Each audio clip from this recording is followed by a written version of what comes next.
Good afternoon. We'll start the first Brazilian Forum of Volunteering in Conservation Units. Welcome, all of you.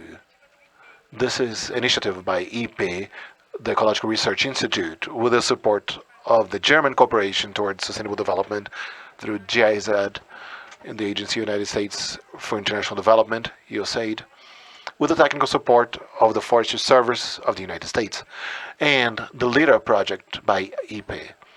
We have also the institutional support of the Chico Mendes Institute of Conservation of Biodiversity, of the Secretariat of Environment and Sustainable Development of the State of Goiás, and the Institute of Environment of Mato Grosso do Sul, Forestry Foundation of São Paulo, Brazilian Network of Long Course Trails, and the Brazilian Committee of UCN and the Coalition, PRO-C, National Network of Volunteer Brigades, and National Confederations of RPPN, and the Volunteering Studies Group.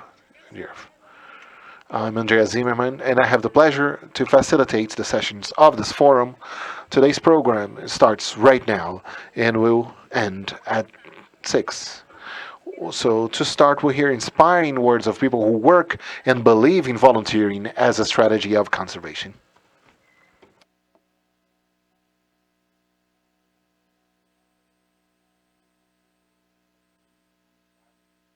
And this volunteer network is fundamental for us to recognize how important is the valuing of our natural wealth.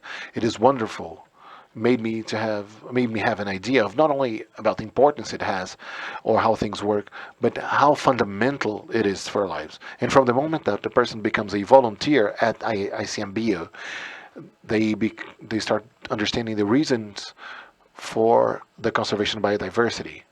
Do you believe, well, IPE believes that volunteer for conservation may be a strategy to widen the social participation in the management of our conservation units, and also to increase the engagement of society in the conservation of biodiversity and in our protected areas as a whole. IPE believes that we need to expand this wide array for conservation. We believe we need more conservation units in all biomes of our country, in all states, in all municipalities.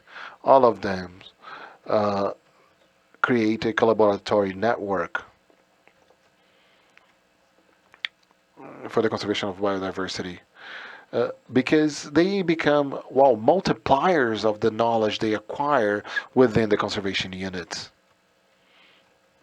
We believe this is a powerful strategy to bring people closer to the conservation of nature. So we want to all in this mission. And well, our idea for the people who want to volunteer is to start right now.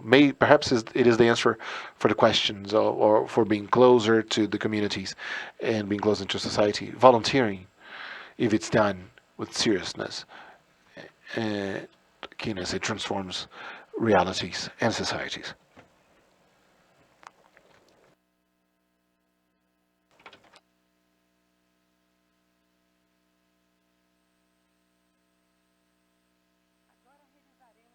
Now we'll have the opening ceremony of the first Brazilian Forum of Volunteering in Conservation Units with the words of Suzana Padua, founder of the Ecological Research Institute, IP, Maria Lattes Casas, director of the Local Protected Areas Project in Brazil for GIZ, Jayleen Vera, responsible for the general coordination of the works of the forestry systems of the United States in Brazil, and Fabiana Prado, manager of the Integrated Legacy Project of the Amazon region, LIRA at EP. With the floor, Suzana Padua. It is a great pleasure to be among friends and among the people that we work for so long. And I'm very happy to be in this event. I'd like to congratulate you all who are involved because the volunteering team, it brings in itself a hope. And that's what we need right now. We are living in a moment of Brazil and around the world where there is a break of ideals and there's a great controversy of ideas. Volunteering is this involvement towards a bigger cause, something that is more important, more noble than our own selves. So I have a lot of hope that volunteering becomes more stronger and stronger. In this event, well, I believe this is part of the of this kickoff that we believe that may only grow. I speak on behalf of IP, which is the Ecological Research Institute, in which I'm a co-founder, and currently I chair it. And IP started in 1992, but the projects of IP are started even before that, and it was always focusing on saving biodiversity. So we want to save it. We want biodiversity to be extremely well protected in Brazil. Brazil is a very diverse country. For that reason, there is a great responsibility with all these natural assets that we have. And for that reason, I believe the more people we can involve in volunteering programs, certainly it is a very noble way, a very interesting way for us to promote it. And especially because we feel, well, this program started at ICMBio that I deeply love because, well, besides being responsible for the federal conservation unit, they also believe in volunteering. So we joined ICMBio to be able to create this very strong network. But today, I believe this network may be extended. Both Angela and the people who spoke before me, well, in the video, they may go to state conservation and municipal conservation units. And then, yes, we'll have indeed a conservation unit system, a system for protection. I believe volunteering comes to serve as a bridge, as a synergy point. Because if we're leaving social environmental problems today, we are the ones who are causing most of them. So it is our responsibility, and I believe volunteering for conservation units provides us with an opportunity that with this urban concentration that we have of 70% of the world population, and in Brazil it's no different, living in great centers, when you have the opportunity of going to one of those conservation units and to understand it, well, that's where you volunteer. We are the ones that can make a difference.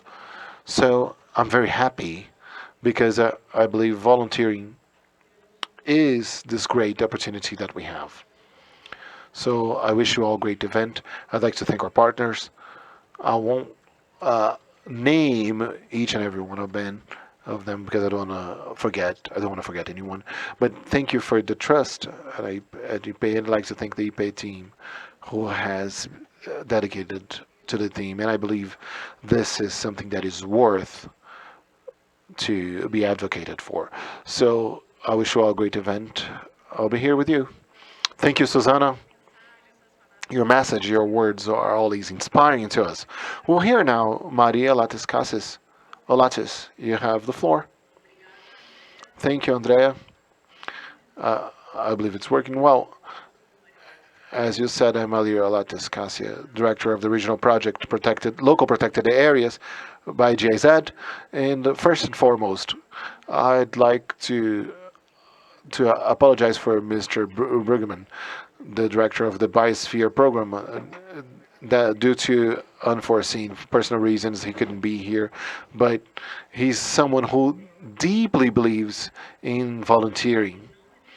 But in his behalf, and GIZ as a whole, I would just want to welcome, as GIZ, we're very happy for this event to take place. And I'd like to congratulate Suzana Padua, Angela Pellinia, and all the colleagues that are allowed the organization of this event. And I'm certain that it will be very successful. And also the members of the other institutions Miss Jayleen, Vera, and our colleagues from ICMBU, and the other 15 entities that are supporting this event. It is a huge number of entities, but this number reflects how relevant volunteering is in protected areas in Brazil. And I hope the next fora, the second or third fora, will have more entities engaged on that. The Brazil-Germany cooperation supports the creation and management of those conservation units in Brazil since the 90s. And so from resources made available by the German government together with the Brazilian government and as well as other institutions, GIZ implements different projects in the focus with protected areas. Specifically, I'd like to mention the strengthening to the national system of conservation areas and the local protected areas systems that aim at protecting the municipal conservation units. The basis of work of GIZ in this project, such as technical cooperation, that is the strengthening of capacity, both individual as well as institutional. So we foster not only training but also exchange of knowledge, co-creation processes, dialogue, multi-level dialogue, the development of innovative methodologies, internationalization and participation in international processes, projects to give scale to good experiences. That's why this event goes together with everything that we do. It is a collective moment for reflection and opportunities of strengthening this topic. So with this trust, with the potential spaces for sharing collectively, and ahead there will be presentations of different experiences, and one of them will deal with the volunteering in Germany. Germany has a very well developed system for protected areas, and we bring those experiences in an effort of inspiring and boosting thoughts and actions on what can be done here in Brazil, what can be adapted, and to identify what is carried out here, but how can we go further. As GIZ,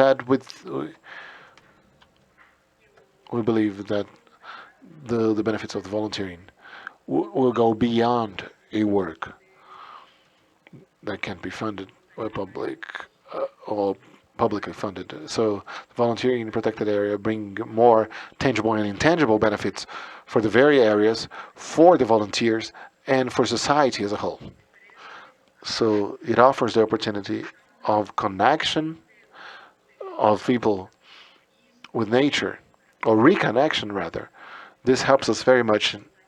And volunteering also brings the opportunity of real connection, the in-person connection. This strengthens our current society that has been so well virtualized. And we know there are different bottlenecks that needs to be sorted out. We know the challenges, the management challenges for conservation units in Brazil, and there's implementation of a volunteering program that is time-proof. And this is a huge challenge, but it is necessary with the effort of planning and organization to have that happen. And certainly the benefits will be much beyond the barriers. So, and we need to have, and we understand that currently an isolate management cannot sort out the crisis. And volunteering is another key part in the collaboratory management system. And volunteering is also brings some of those transforming actions that our society needs. I wish you all great learning experiences for everybody, for all of. I wish you all a great event, and thank you for your participation. Andrea? Thank you, Alatis. It is a pleasure to have you here. I hope you can remain with us throughout the whole afternoon. And now I pass the floor to Jayleen Vera. Jayleen, you have the floor.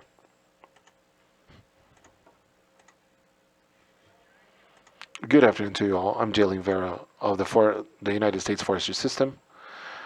I am currently participating from Colorado in the United States. Thank you for your patience with my Portuguese.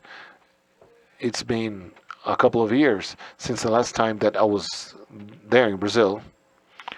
I miss it deeply and like to start by thanking the opportunity of participating and following this effort together with the other institutions, and especially for the leadership of EP on this theme. I'm working with the support of USAID, the International Development Agency of the United States,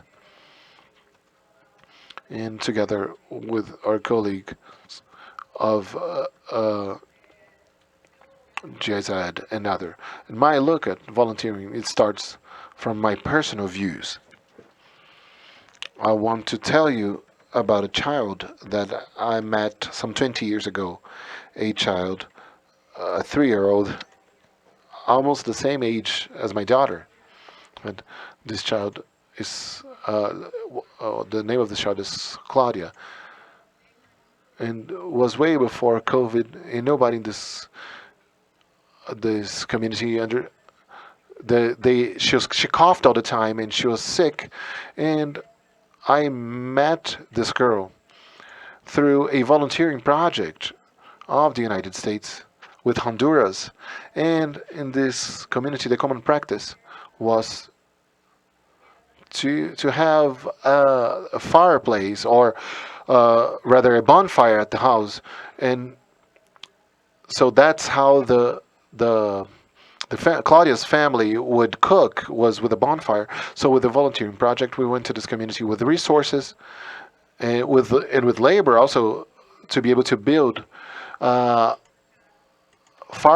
actual fireplaces with chimneys for the smoke to leave those houses. And it has sorted out after that project, after this construction, and it made me look at volunteering and how important volunteering is. I understood by that story. So in terms of the United States Forest Service, I will introduce a bit of our role from taking care of the earth. We are part of the Department of Agriculture, and we manage 154 forests, and as well as other national parks, a huge size portion of the country, and we have 30,000 employees, but besides that, a huge number of volunteers, and we recognize how important it is, the work of volunteers, in terms of taking care uh, of the earth, but also for the constant work of communicating, and to have our colleagues or friends with everything that we do through shared work. And at the same time, we are working in international level in the forestry system. And among all of these projects that we have in this different projects and services that we work in Brazil, there is the UFS that we do in partnership with different universities of Brazil, including management of land and so on. This is our main focus right now, the forest management and prevention of fire in Brazil. We would like to thank you so much for the volunteer work. It's very important for us.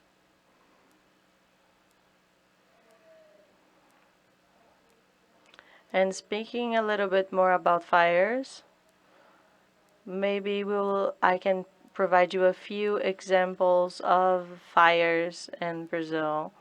We are knowing now the partnerships and different works that have been done in Brazil with more than 100 firefighters that are around Brazil. They have made a huge effort, and we work in partnership with a different organization, one of them being the Alliance of Earth, Aliança da Terra, that has also provided many firefighters throughout the years. And in this volunteering in general in Brazil, we have a partnership with ICMBio, and we have provided a few seminars of volunteering and technical visits in the US. And it was an exchange of ideas, systems, tools that could strengthen this action, both the individuals and the institution. We were able to start but not finish this alignment with the program Act Well in Brazil. Once again, I would like to welcome you all to this event and say that we are going to follow you here throughout the event. Thank you so much, Jayleen. It's very good to know the experience in the United States. And for us to finish the opening session, I would like to pass the floor to Fabiana Prado. Fabiana, the floor is yours. Wow, good afternoon. I'm very happy to be here with you during this event and to say that, wow, I'm going to say the most difficult part. Now, everyone has already talked about so many things. I am also part of this project IP, and I'm also a part of a project called LIRA in the Amazon region that works with protected areas in the Amazon region. Jayleen has already talked about the support in this volunteering seminar, and now our story to reach this point right now has the seed back there where we had different seminars of good practices that were done throughout the years, and in this good practices seminar there was a big involvement in the volunteering point of view, and the servers from ICMBio had already an agenda, and they did many volunteering activities. And from there, we have organized this 2017 seminar of volunteering with partnership with Zaidi. And from then on, we were able to do a specific alliance and program of volunteering in ICMBio. And for us, it was really fruitful to work with this agenda. For us, it was a challenge. It was not a priority for us inside our organization, and little by little, it became a priority, and it grew. And what I would like to say is something that I really believe a lot and that I work with here in IP. It's very important for us to work together in a network. The volunteering is very noble. It's a noble action. Is where the essence for me of volunteering is serving others and contributing to a cause. In our point of view, is contributing to nature. It's very noble, and this relationship of bringing people to the conservation units and for them to have contact. We noticed this health issue that we have been going through, and people have been seeing this in the natural environment and the conservation units and the protected areas. Not only they bring us together as citizens because we contribute to the formation as a human being, and also the creation of a public space that is more harmonized. When we can also bring and to know the spaces, to relate with them.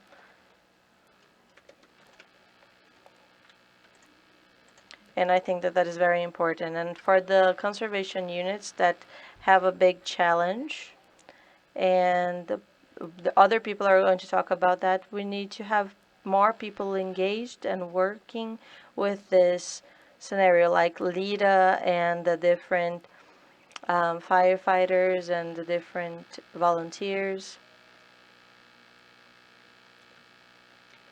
And this challenge that we have with fire now in these areas where the volunteering can be play a big part in. We know that this topic is very important. It aggregates a lot. And we can also work with these different actions in the Amazon region as well. So I would like to welcome you all and wish you all a great event. Thank you, all the partners, all the collaborators, and I am happy to be here with you all today. Thank you, Fabiana. Thank you all for bringing these incredible messages for us to begin our forum. For those that are in YouTube, we warn you once again that you can choose English or Portuguese. You can choose the one that is written Portuguese or the one that is written English. So you can refresh the page if you didn't choose the right language for you. And for us to continue, now we invite you all to watch a small video that talks about our point of view in the volunteering process here in IP.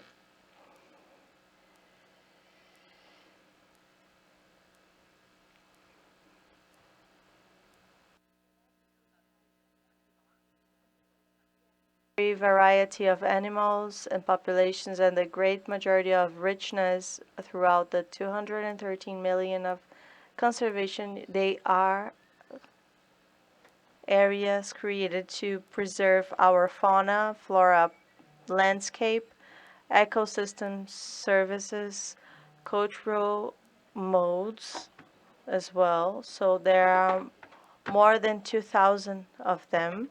And all of this broadness and diversity is what our work is supposed to do.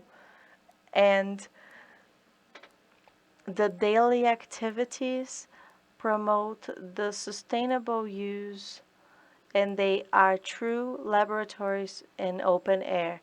But beyond the natural richness, they keep another treasure. People that want to take care of the spaces every day, a network of managers, partners, dedicate a little bit of their lives to the conservation units. And a love to nature and this way for you to preserve the different visitors and the development of different activities to predict and to prevent, and the maintenance of paths, the creation of different bridges, many bridges that connect people, history, knowledge, hearts, and that form a network that unite volunteers and institutions with the same objective, preserving the social biodiversity. IP, the Institute of Ecological Research, that in almost 30 years dedicates itself to research, education, and sustainable development, and we want to engage society in the defense of this great patrimony that we have, broadening this great volunteering network, making it easier to have better lives, hearts, and paths with the objective to maintain this greatness and richness that are our conservation units. IP, volunteering for conservation. Your participation strengthens this network in defense of nature.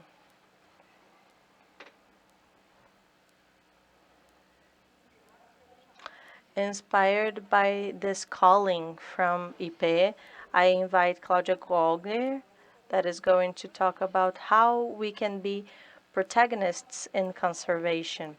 She is a reporter in TV Morena, and also affiliated to Globo, and she's dedicated to social and environmental network. In her different moments, she has made it visible, all of these impacts in the Amazon region, and we have had many protection areas that had different actions made because of this initiative. I would like to thank you for the invitation to be with you.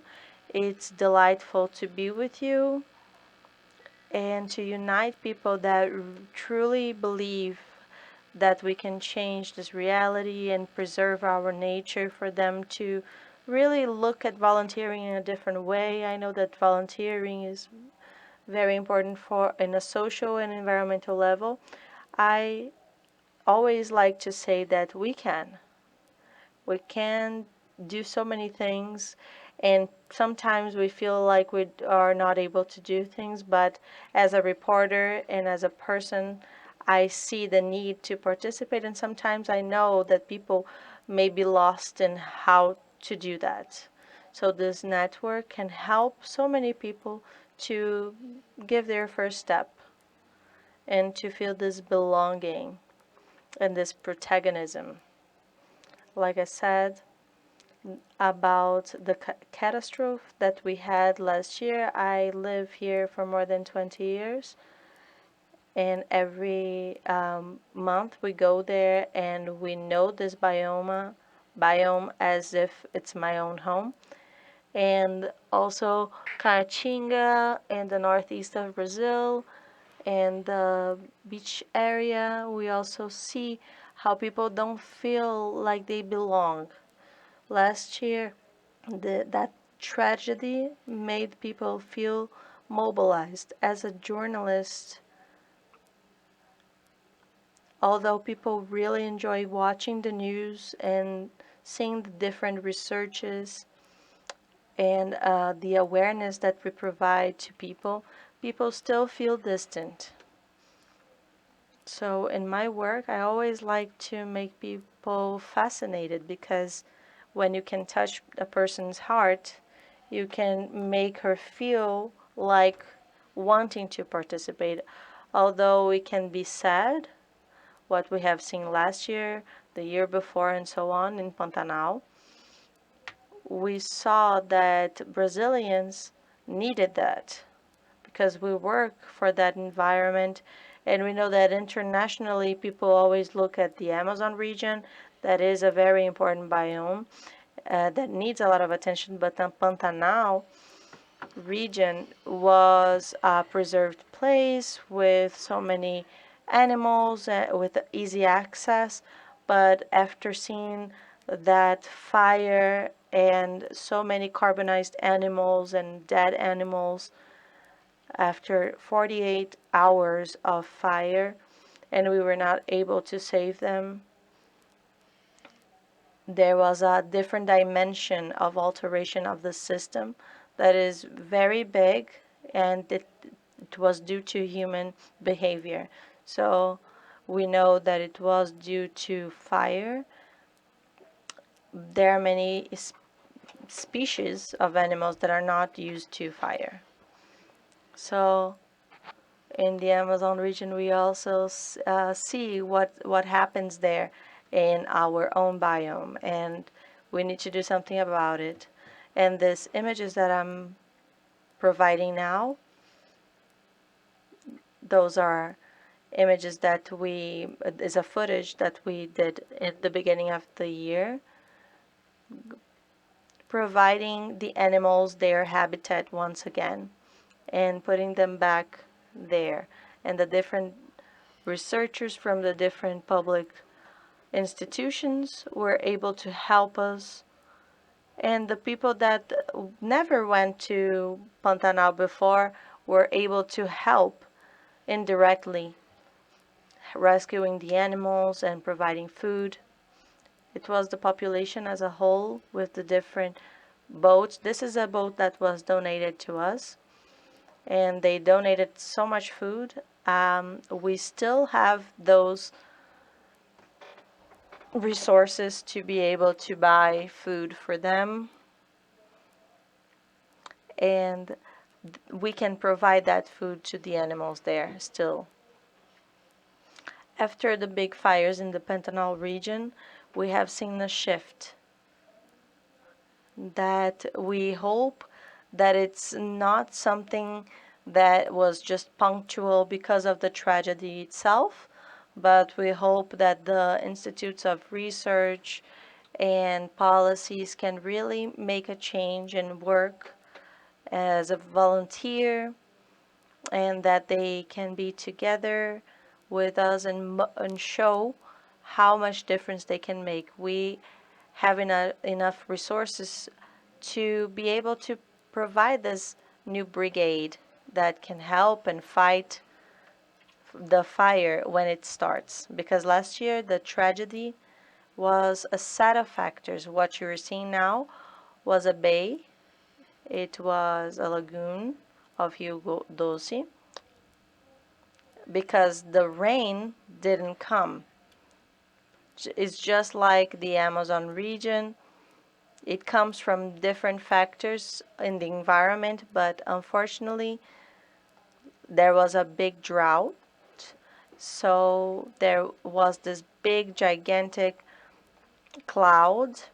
And what you're seeing behind me is a sand bank that really still is being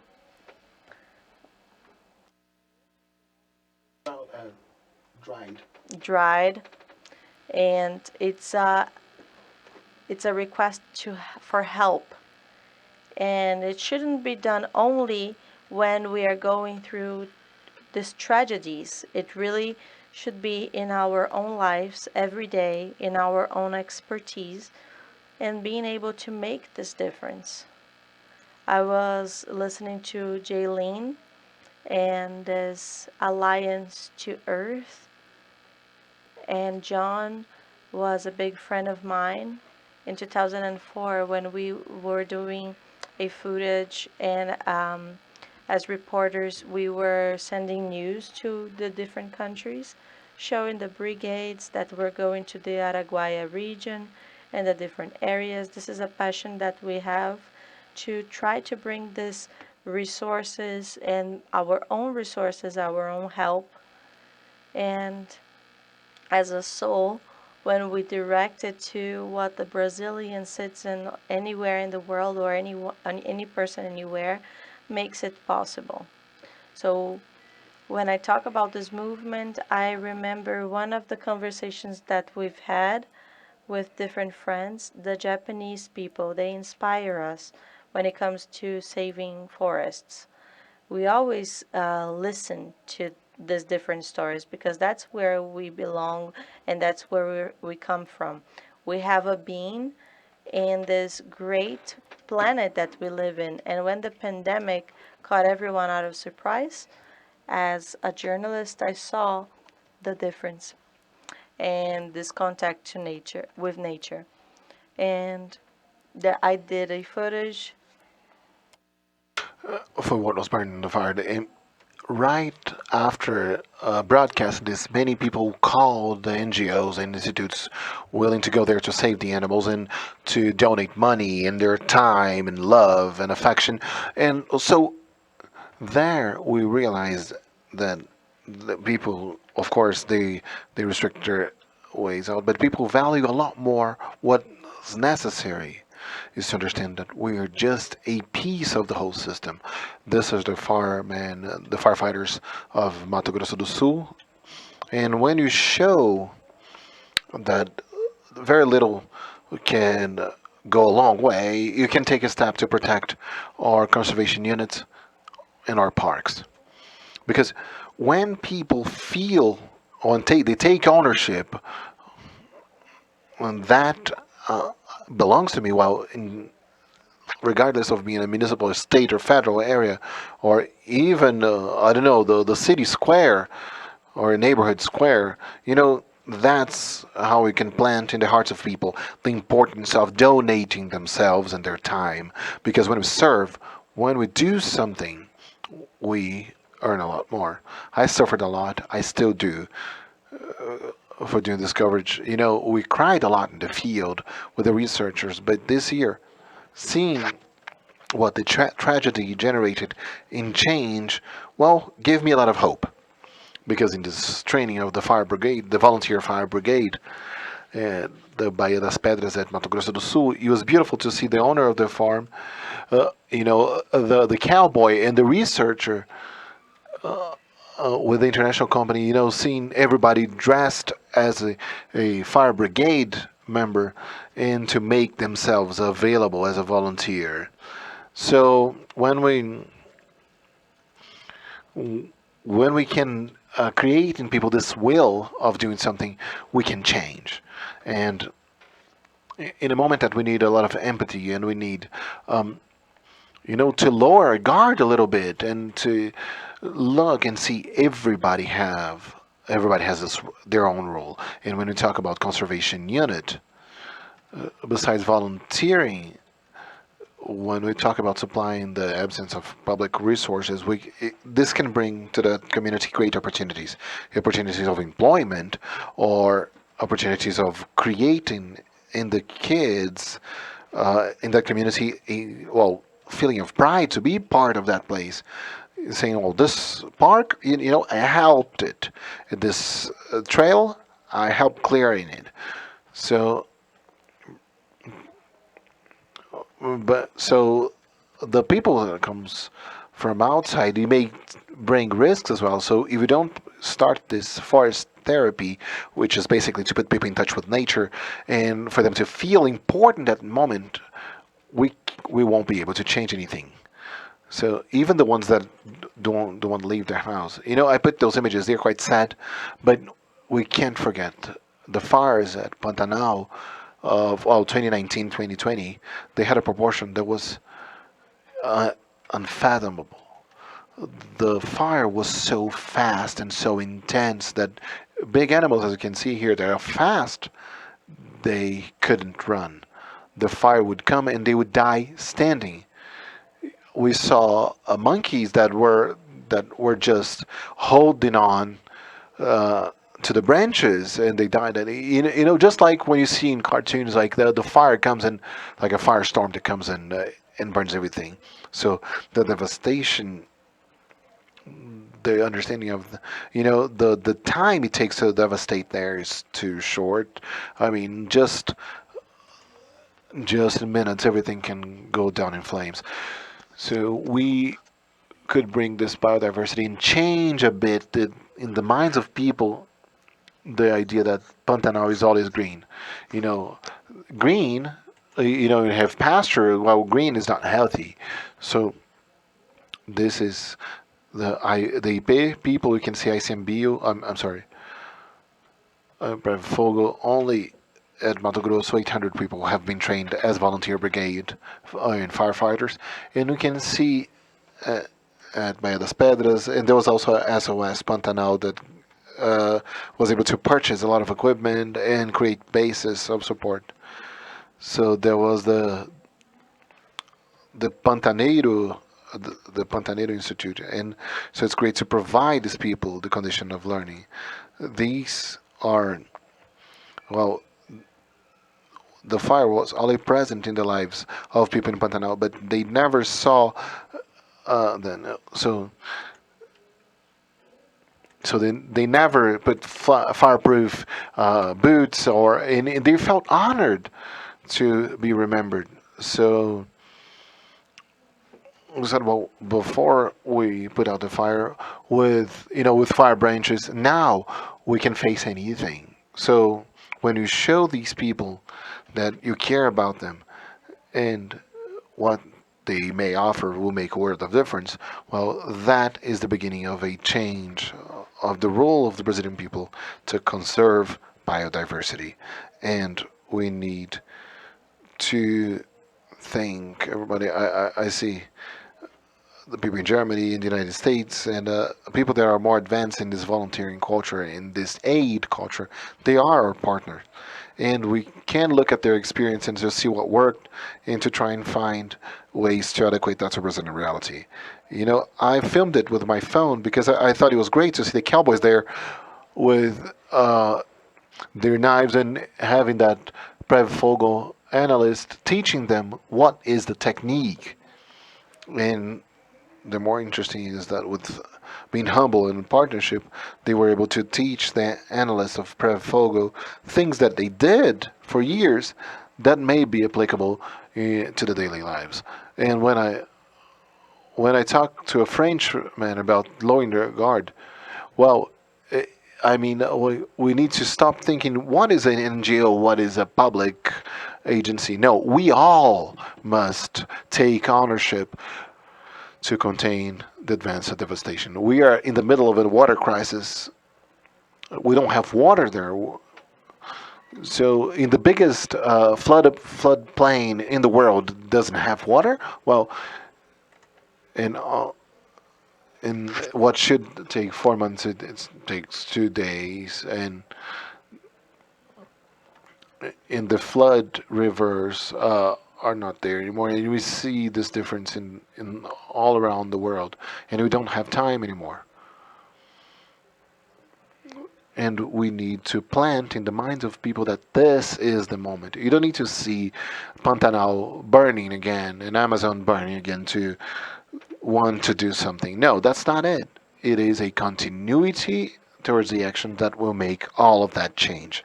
So it's not a moment of sadness, of world commotion that will join forces. Was it wonderful? Well, yes. Well, there was a positive side of this tragedy because even today, Brazilians are still helping international institutes. We have received donations from people all around the world to help at Pantanal.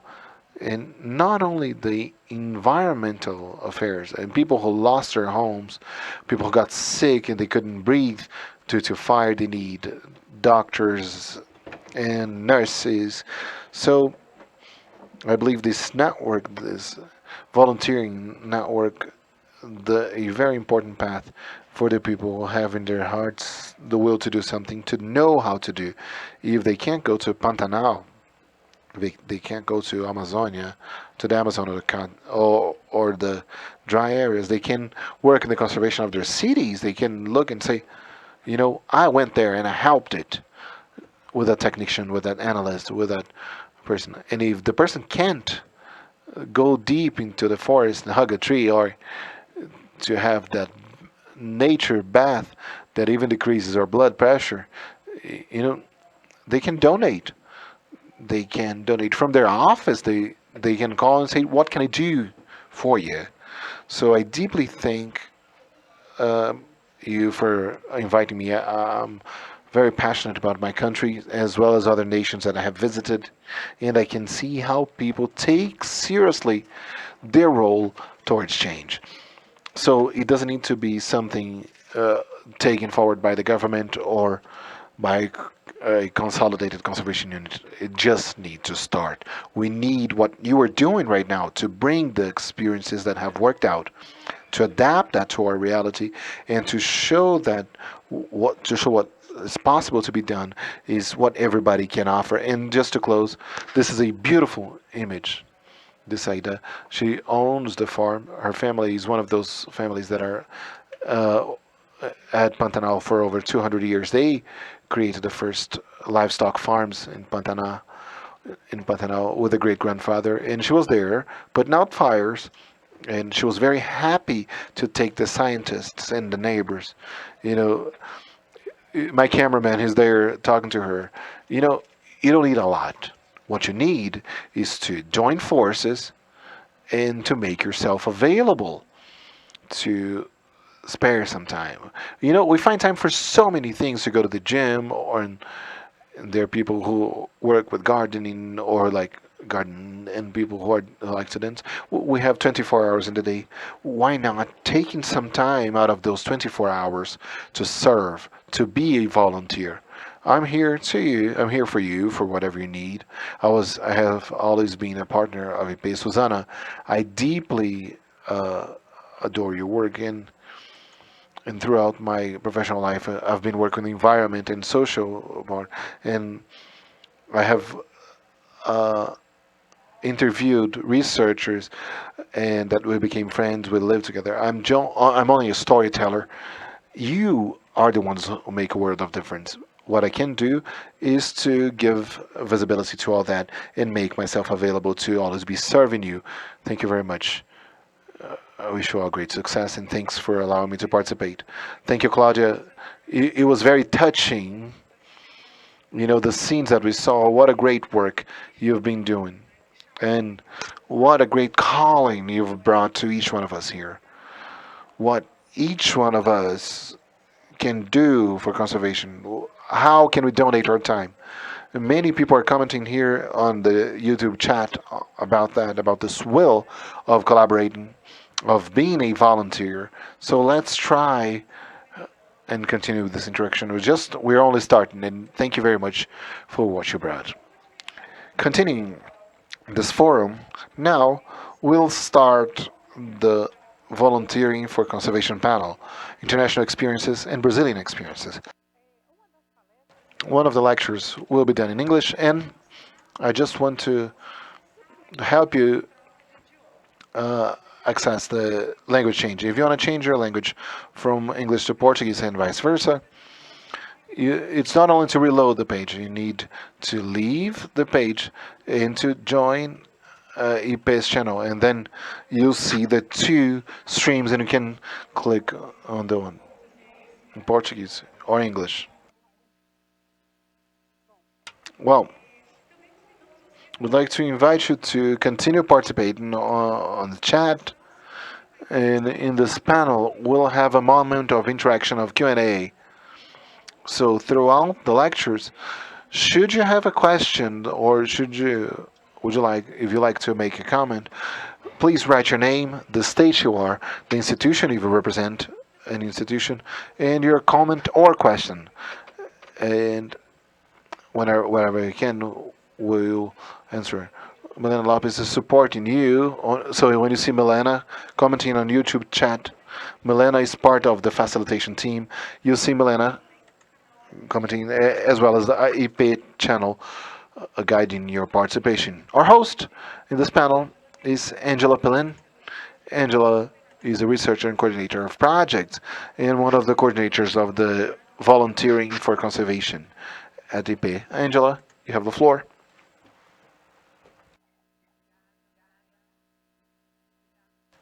Thank you all. Thank you, Claudia.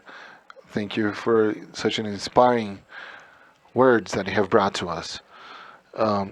It is great to be talking about this special theme for everybody. So I'm here with you, starting this panel that's called Volunteer for Conservation, International Experiences and Brazilian Experiences. We have two special guests today. We have Kristen and Sylvia, who will be talking about volunteering in Germany and the United States. So I'd like to welcome you, Paulo Russo, a great friend, to Kristen and Sylvia. And I'll introduce our members. Paulo Russo is an environmental analyst of Chico Mendes Institute and currently coordinator of protection. Kristen Smith is just part of the U.S. Forest System, where she coordinates the volunteer program in the region of the Rockies. And Sylvia Montague is manager of Eiffel Park in Germany, and she's the author of the publication on good practices of volunteering long distance trails in origin marks. You can download that on the website of our event, and it's available to all of you. So to start this great chat that we'll have, let's get to know a bit more about the ICMBio volunteering program, and that Paulo will tell us about the whole process of restructuring the program, and one of the largest programs in Latin America. Each guest will have 15 minutes to bring their experience to us. And Paulo, I believe the volunteering program of ICMBio is an inspiration for many states and many municipalities. So please tell us a little bit of this program and how this restructuring process has been, and how you have developed these activities, and the great challenge, and the results that you have reached. Tell us a little bit. First of all, Angela, thank you so much. I'm very grateful. I'm grateful for everyone that is participating here with us, the volunteers that are dedicating themselves every day to protect the mother nature, that is the mother of all. So I would like to start my presentation re-meaning what we know in our conservation units, so we can employ in our text and our speeches the units of conservation. We're going to know this CU as a convergency unit, a convergency of dreams, of ideals, of energy. And it's in this synergy of conservation that I am here. So much more than the effort of the public power, but the effort of the civil society. We're talking about a new effort, an effort that arises from the intertwining of the different models of the territory. We want to reach with this volunteering something new that is focused to conservation. And in the same idea, to provide this new meaning to these different acronyms, to the conservation areas, conservation units.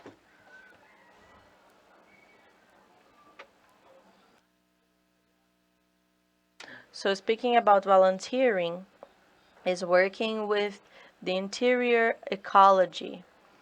And this interior ecology, with this urbanoid culture that alienates us in these connections that we should have with nature, where we belong to, volunteering becomes a possibility to revisiting our beliefs, mainly what happened in this network construction. And in this sense, I would like to bring it with a lot of force what Angela has said in the beginning. We need to be an inspiration, and we need to work with different competences. Here is the union, here are the states, and so on. So this is the idea of the Nuki and the system of conservation units. We need to work as a system that provokes the synergy. Next slide, please.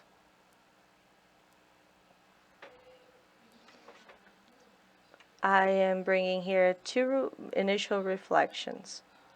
Why should we adopt volunteering as an option of management? Why am I bringing this reflection for us to start this lecture? Because I can have as a priority a more severe fiscalization and the research stricto sensu.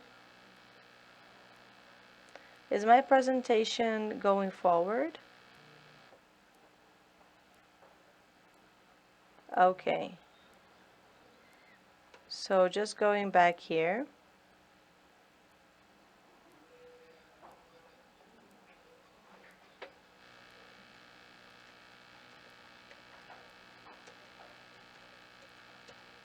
So let's go back to the beginning.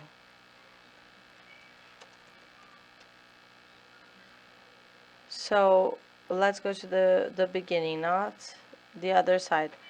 So let's go forward one page. Why should we adopt the volunteering as an option of management? First of all,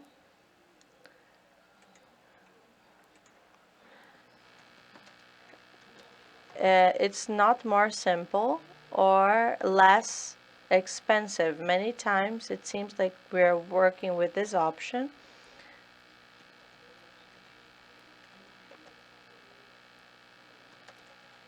and the presence of the state in each process. So we need to base ourselves in this article that is one of the most important ones that I think in our Constitution 2025. I'm going to read and give two important points to the ecologically balanced environment and the use to the people in this essence of the quality of life, imposing itself to the public power and the collectiveness, and the duty of defending and preserving it to the present and future generation. It's a duty of the public power to provide this to collectiveness. And this is an option that we have in our Constitution. It determines that not only the public power should do that, but the civil society also needs to preserve and defend the environment. And in this sense, volunteering is part of this.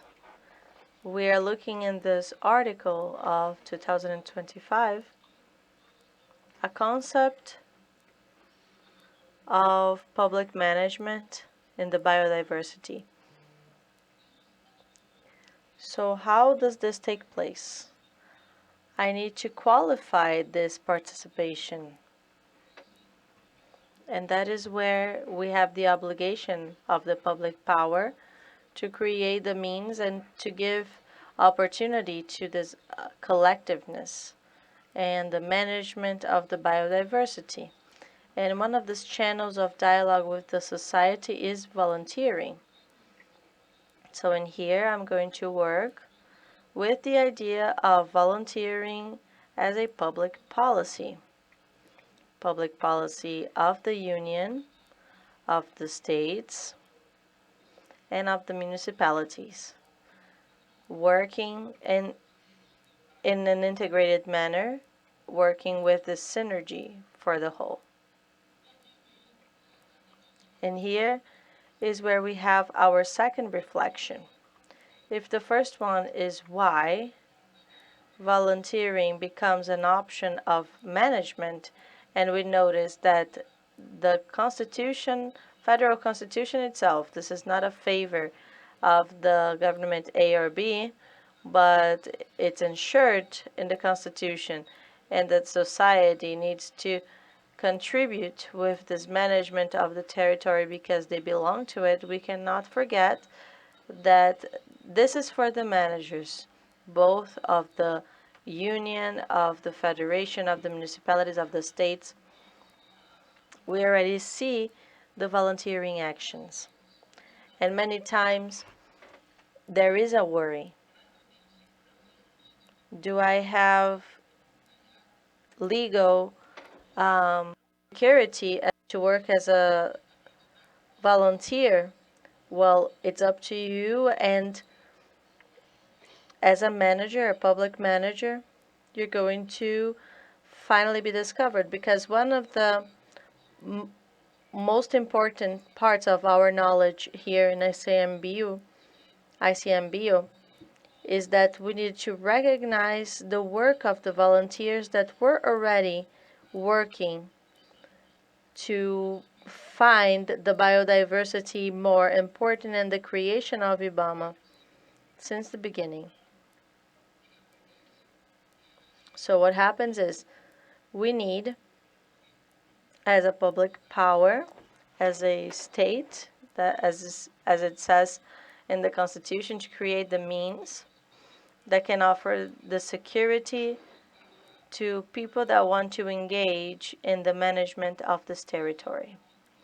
This picture was taken during that episode of the oil drop that happened in the beach, in the different beaches of northeast area of Brazil. They went to the direction of the beaches with their own hands and helped in the Santa Isabel region. And of course, once again, we can see the role that we have in the scenario as a public power. If people want to help, we need to help them, guide them, and tell them how they can help.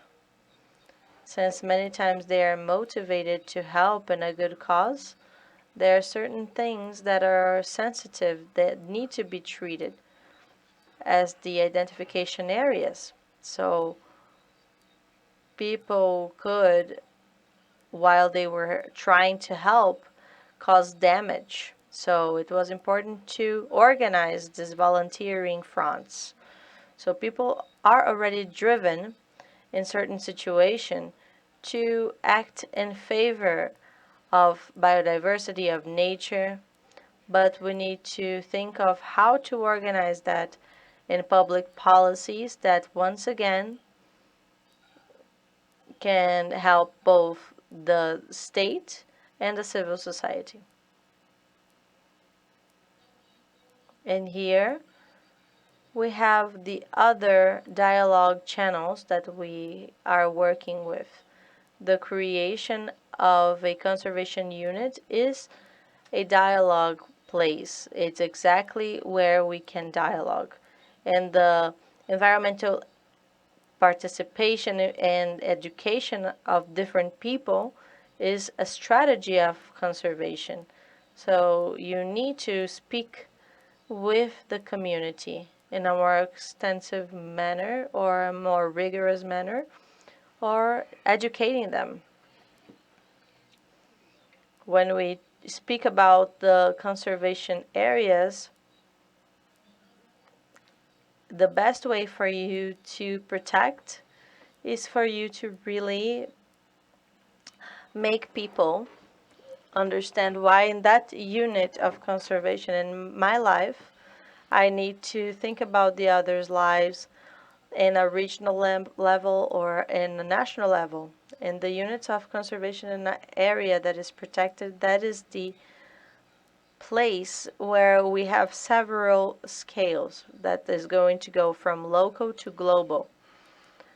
I need to bring exactly the society that is where that conservation unit is and to make them feel this belonging. And the social participation brings us exactly this approach. The volunteering, as we're going to see in the next slide, please. Volunteering is an encounter of people and purposes that is supported by several legal aspects and tools. Reflecting in my speech now. So, how are we living in this moment of restructuring in the volunteering process that we go through? It's a continuous purpose that is going to continue happening while we are going forward. The society is going to change and the volunteering is going to change. Certain concepts related to management and to models of management are also going to alter themselves. So once again, when we talk about volunteering, we are basing ourselves in legal thresholds, and we are building a legal security, both for people that do the volunteering actions and the institutions that manage these volunteering actions. It gives us a legal certainty. And the purpose of this program is to promote the engagement of the society with the conservation of the biodiversity and through the volunteering actions. I started my presentation saying that. Thank you so much. Thank you so much, everyone, all of the partners, and everyone that participated with us in this story that's still being written. And it's always going to be written throughout the years. This restructuring is really important because we have gone through a lot of adjustments, but the construction is continuous because society is continuous and the models of management of the conservation units, they advance, and this timeline shows us this. When we started with our legal framework in the beginning of the 90s, the volunteer had a focus in the urban quality. Why was it focused in the urban environment? Because it was the beginning of Eco 92 and the first models of the urban areas and of the life quality of everyone that lived in the urban areas. In there, we have in IBAMA the formation of this great program that is going to be a seed for us. The different agents, the environmental agents that are volunteer in IBAMA, for example, that went to other states in the direction of the Amazon region, for example.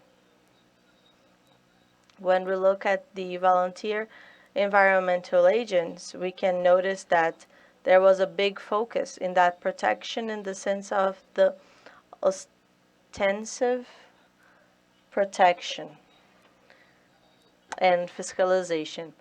Why was that? Because in this management of the conservation units in a broader manner, not only what competed to the conservation unit itself, but what was around it. The management model was still very young. It was starting and didn't have other dimensions that composed the conservation units. It was not crystallized yet. The objective at that time was for us to start protecting the limits. So we needed to have eyes. We needed to have many eyes. And the volunteer environmental agents were people from local people that were looking to the movements of in the territory, and they tried to strengthen the strategies of protection, a protection that was known as a synonym of fiscalization. Now we are advancing in our management and in our research,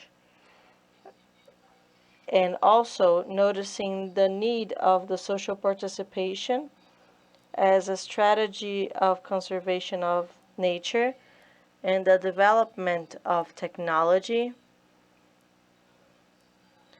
that would need, for example, to drink from this knowledge.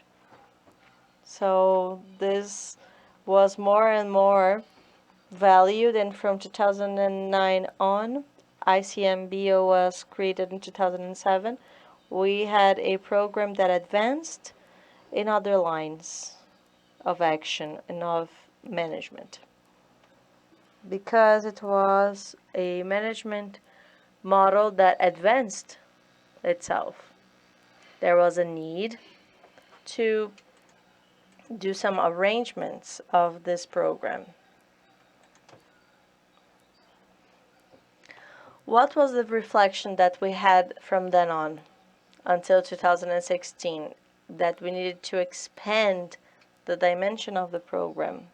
So it left the coordination and the protection, and in 2016 it started going to the general coordination of the program, and with that it has a new line of action.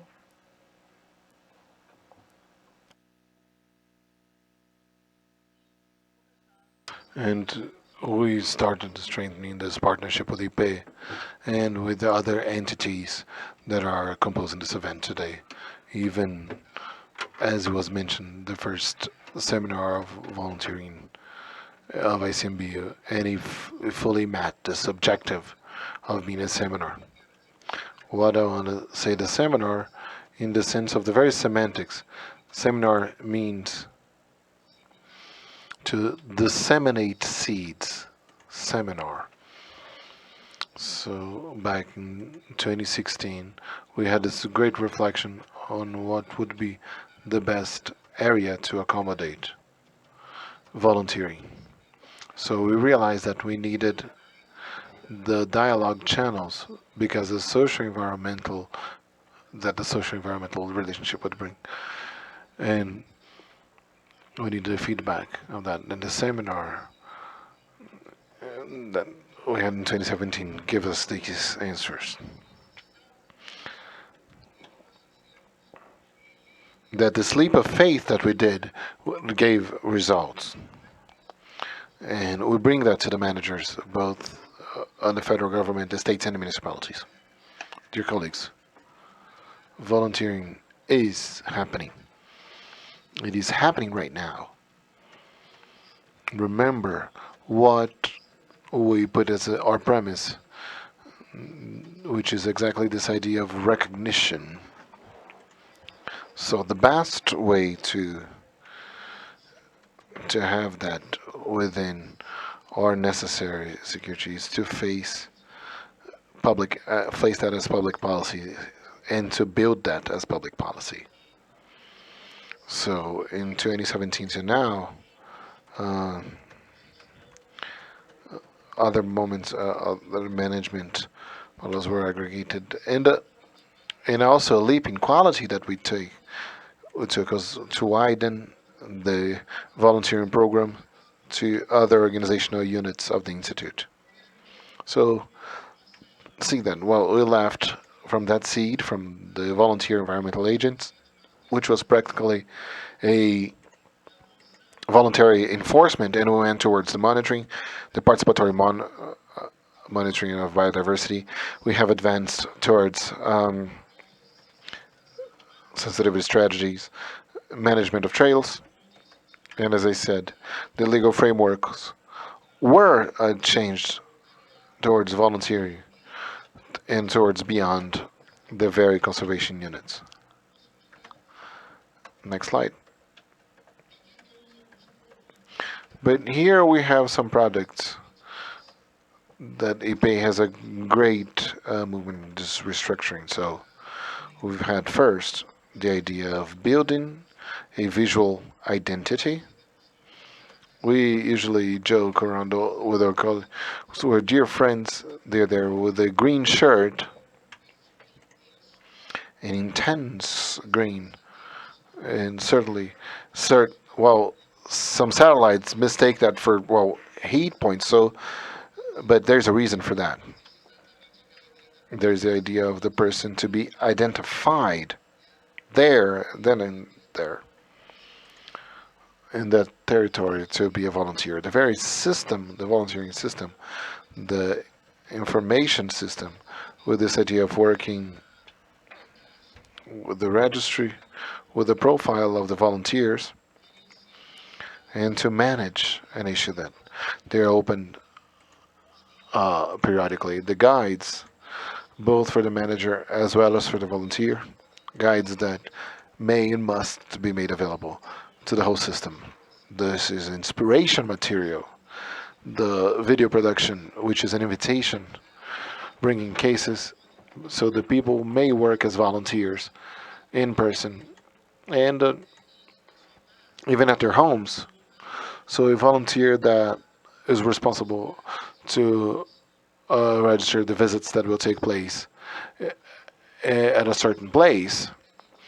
And some people, they have movement constraints. They might find ways, or adapted ways, and to participate, to be part of all of that.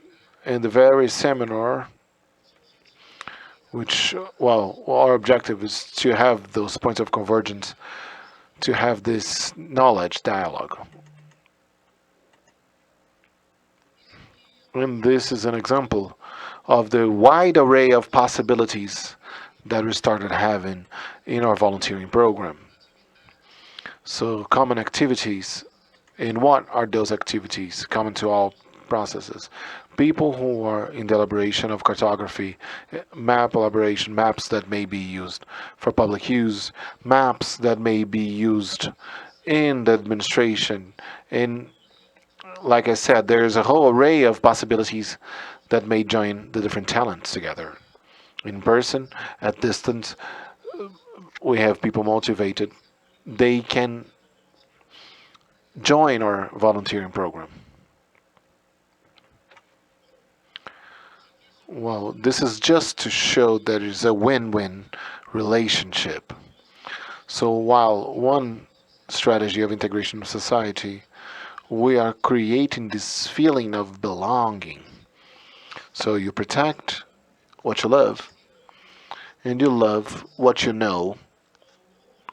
So volunteering allows this deep knowledge of that land, of that territory, of that conservation unit. And also helps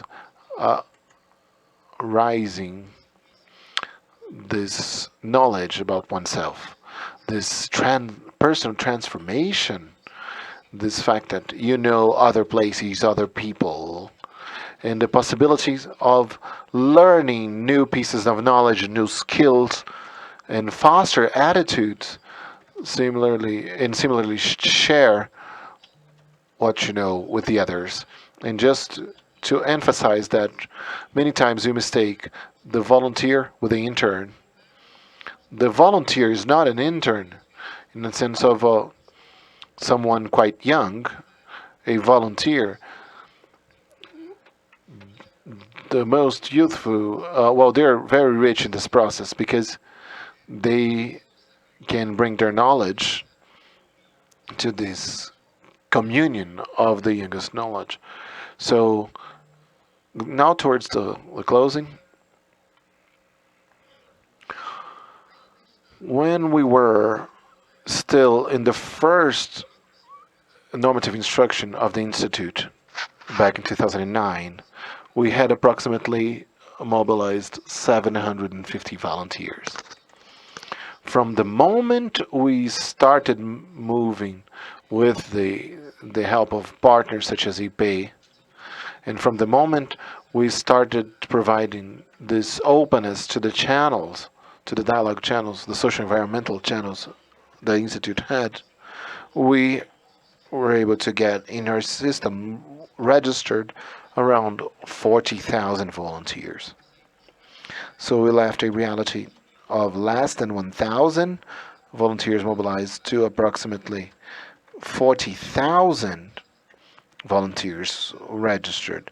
What is our biggest challenge right now? To have these volunteers together. So here in this graph, we have approximately 5,000 volunteers, and from 2018, or from 2019 to now, have been absorbed by the program. We still have 35,000 people, and we need to deal with these expectations. We need to grow a lot. But the very heart is beating fast, knowing that we have all these people well motivated. But as I said, volunteering is a public policy structuring that requires investment. As the volunteer, it doesn't mean at zero cost. Well, they need to have a great deal of experience because they will be the spokesperson, the ambassador of the conservation units to all the other collective spaces that these people are part of. And just the last slide, and I'd like to leave our acknowledgement. And once again, bear in mind, we are all here, blessed by the same Mother Nature that we wish to protect. Thank you, Paulo. It was very inspiring. It's beautiful to see that and to see so many people engaged. into this cause. We have over 40,000 people registered in the ICMBio program, and it is a victory. Well, guys, now I'll pass the floor to our guest, Kristen Smith, and she's part of the U.S. Forest System, where she coordinates a volunteering program in the region of the Rocky Mountains. Kristen, we would like you to tell us a little bit of your experience with volunteering in the forest system and the main results, the main challenges and learning experiences we've had throughout so many years of this program. You have the floor now. O Igor vai passar a apresentação para nós, né? Igor will show the presentation. Boa tarde. Connecting people. Boa tarde. Connecting people with nature brings Conectar joy. as pessoas com a natureza. And I'm very excited to be here Eu estou today. muito empolgada de estar aqui And I just want to thank friends and colleagues in Brazil for this opportunity. e agradeço muito por estar no Brasil nessa oportunidade. My name is Kristen, and I am a volunteer program coordinator in Denver, Colorado, in the Rocky Mountain region of the Forest Service. Montanhas Rochosas, no Colorado.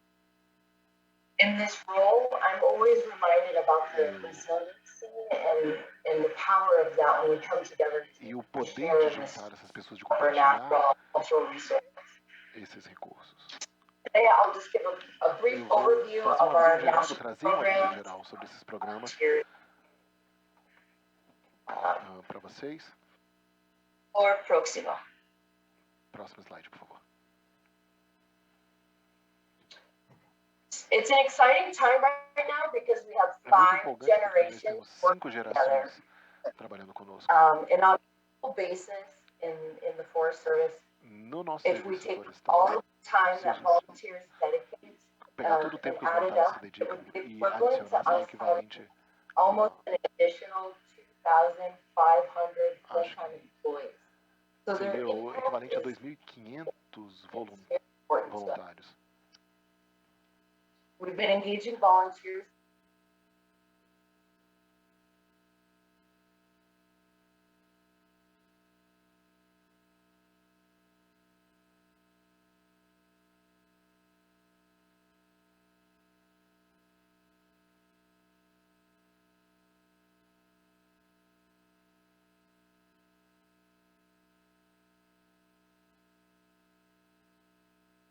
more importantly, E o mais importante, and I'll admit this too, is the importance of that bom, relationship entender a building, importância da construção de relações. resources and the environment, and building those Em relationships construir essas creates relações social capital.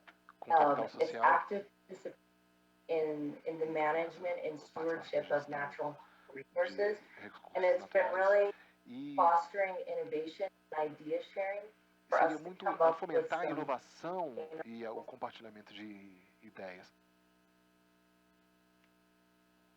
próximo, por favor.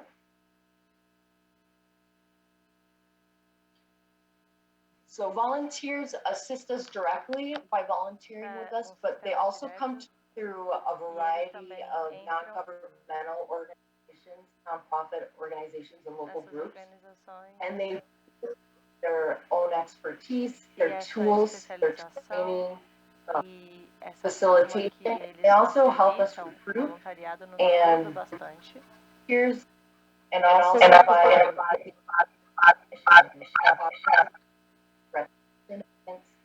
and thank them for their service and their dedication. Ele ajuda pela sua organização e dedicação. We also have a unique Nós youth também engagement temos program. programa. So each year we engage about 5,000 Nós youth temos between the 5.000 ages de 30 typically, and we tipicamente bring them together and do e projects, nós whether tentamos it's fazer for an diferentes internship or a projetos team-based com project where they can programas, por exemplo, de voluntariado, como se fossem also bolsas que são entregues a so that's eles. wages for their work, and learn about all the opportunities that they have before them. As oportunidades. They're able to receive a special hiring authority for federal positions in Forest Service. So it's been helping us transform our workforce, and it's Ajudado bastante a transformar a forma que nós trabalhamos. an amazing amount of energy. É incrível a quantidade de energia que nós utilizamos. Continue to grow. Tem diminuído bastante e tem sido muito solidário. Volunteers also do a very wide variety of unique projects for us. So they do anything from trail building, as you can see in some of these pictures, to cleanups, to they do active engagement with the public and how to recreate safely, and some involvement at visitor centers. But they also do some complex work, and they help us with hazard fuel mitigation, invasive species management, restoration, tree planting. They also are boots on the ground for data collection and monitoring of resources, and play a large role in citizen science. So there's just unlimited possibilities with this type of engagement. Próximo slide, please. So working together has shown our ability to be resilient and adaptable with volunteers.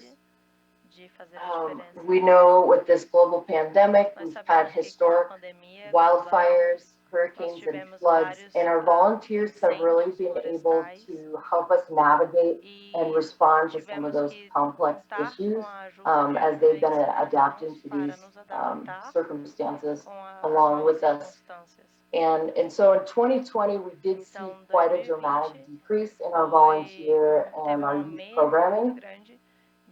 But I'm happy to say in 2021, we were really able to bounce back and really make a big resurgence again in these efforts and in these partnerships.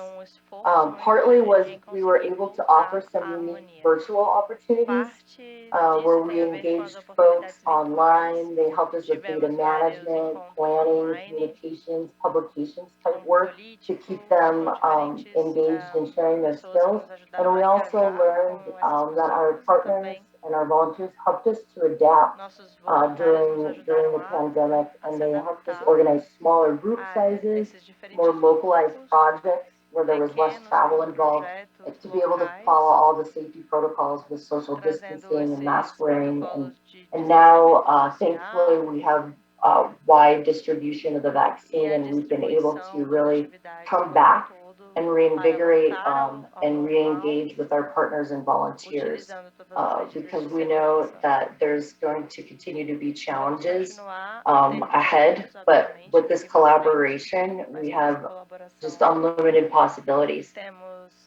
So volunteers and youth are absolutely integral on how the Forest Service is able to meet our mission to sustain the health, productivity, and diversity of our nation's grasslands and forests for the present and for future generations.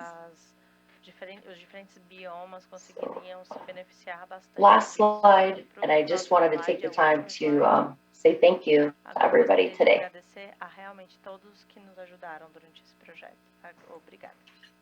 Thank you so much, Kristen. Congratulations. Obrigado, Kristen. E agora eu vou dar continuidade. And now I'll continue then calling Silvia Montague. She's a manager in the Eiffel Park in Germany. She's the author of the Good Practices in Volunteering, Long Distance Trails and Origin Marks that we have available in the website of the event. Silvia, tell us a little bit about your experience with volunteering in the park and the experiences that you've had with these publications that recently.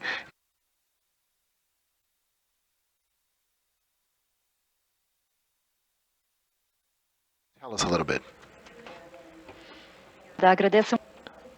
Thank you, Angela. I'd like to thank you for the opportunity of telling you a little bit about the examples of volunteering of Germany in this beautiful event and so inspiring and such an important event as well. Thank you very much.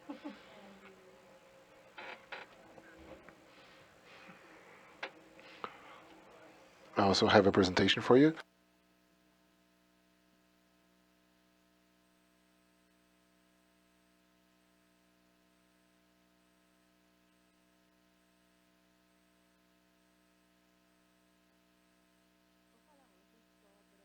I will speak about my experiences as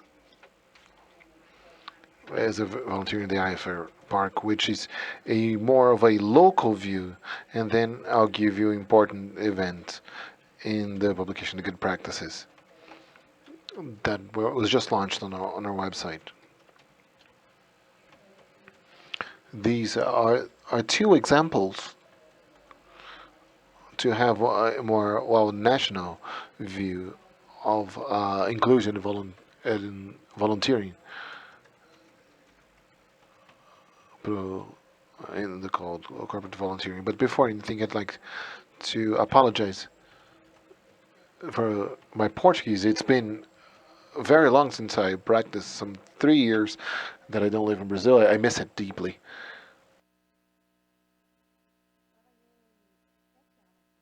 I have worked 7 years in the Eiffel Park in Germany. It was between 2006 and 2014, and there I contributed with the cooperative volunteering in accessibility and tourism. And throughout this time, I have followed volunteers, the characteristics of the park, and with regards to the landscape, you can see forest and water. This is my favorite image because the local population of this area, it's called the Eiffel Amazon. So there is a beautiful connection with Brazil just by that alone. We can see here in the map that that Germany has a very dense population that takes into the fragmentation of the habitat. As you can imagine, in an area in the land that has 4% of the area of Brazil, we have 40% of the population, some 83 million people. Those are the general conditions where the conservation of nature is only possible when we implement with when it's implemented with great social participation. Volunteering is one of these that is very successful experiences. The national park has different lines of volunteering, and it is in the extreme west of the country, in the populous region.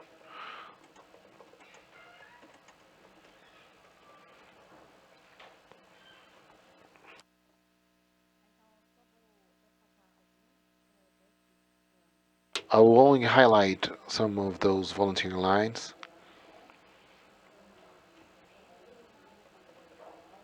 So the first group of volunteers were we have 200 guides that were certified by the park.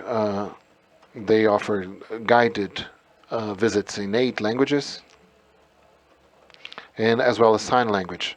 So we can see that all of these people bring or take to the park their knowledge and experiences.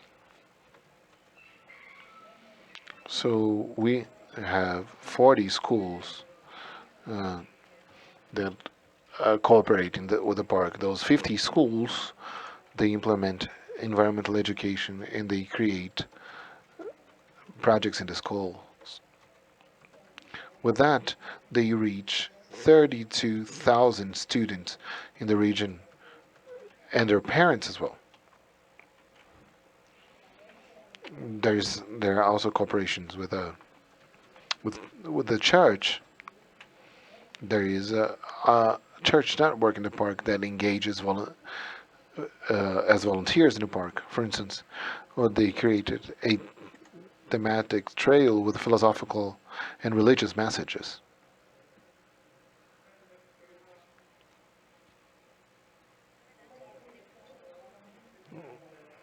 So I was talking about work with volunteers, but what touched me the most was when I worked with volunteers, when I was responsible for the development of a trail, an inclusive trail that can be used by people who use wheelchairs, as well as blind people. They can use this infrastructure without the help of others. And that I work with Mustafa, and you can see in the image. Um, this was this guy. He was 18. He was born blind, and he developed this volunteer project, and he helped me in different moments. Um, and this shows this image when we developed the model, the landscape model that can be read by hand. So you don't have the notion of what is the aspect of a mountain or of a dam.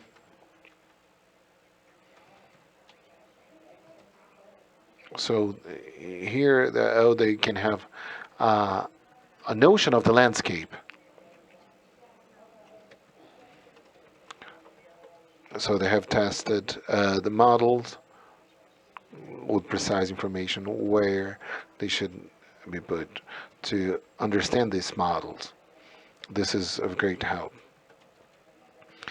So at that time, it was involved someone who was a wheelchair user, and they tested the quality of the trails.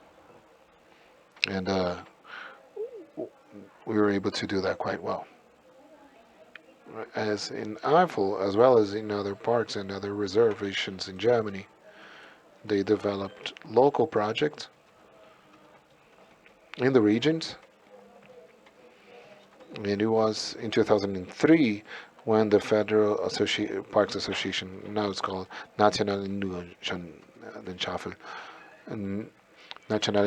Landschaften, they developed a program to systematize all of these experiences that we have in the parks and to standardize the initiatives, the volunteer initiatives. And the objectives of this project was to promote a high quality program in volunteering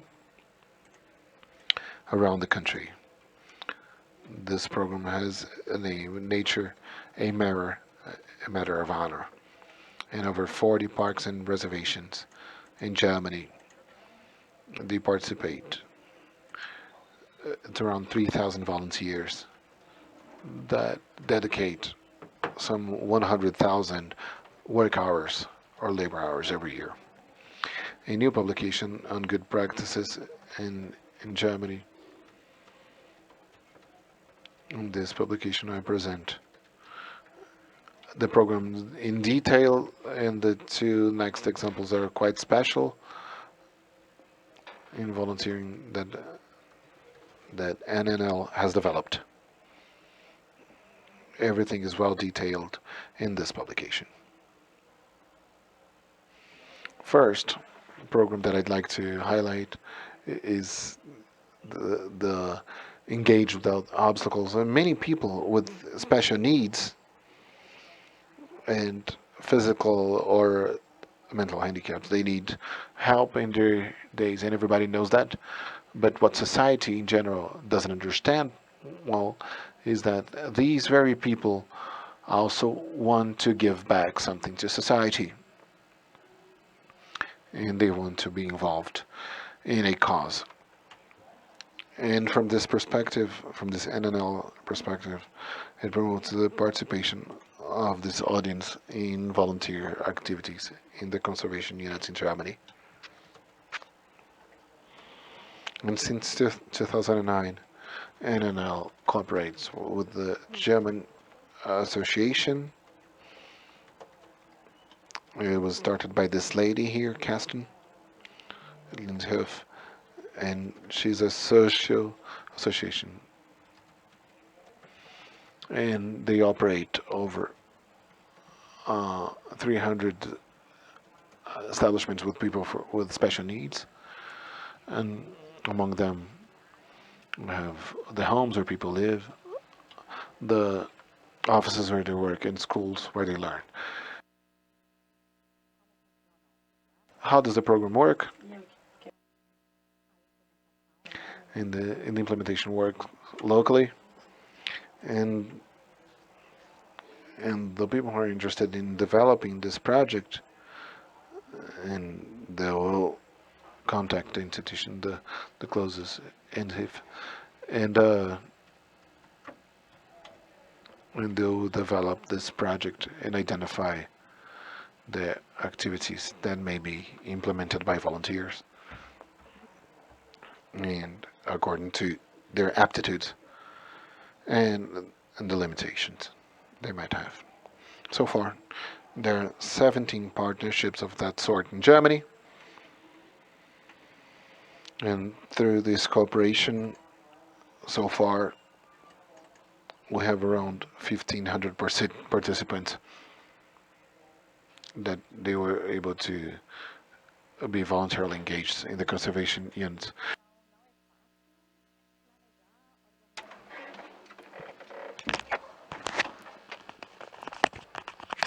And people with special needs, when you don't have this experience. And being this way, the MML offers to everyone several capacity building trainings in the parks that follow these different missions. Besides this, we have also developed a manual for the managers, and we see that in the slide. With this publication, this manual is a tool that helps very much for us to achieve our goals. Some impressions. This type of volunteering is characterized by small groups, and they know each other and they implement this work in a very important manual. So this infrastructure in the follow-up of these groups is very intense. For example, before each mission, they receive a workshop, a training for them to know what they have to do.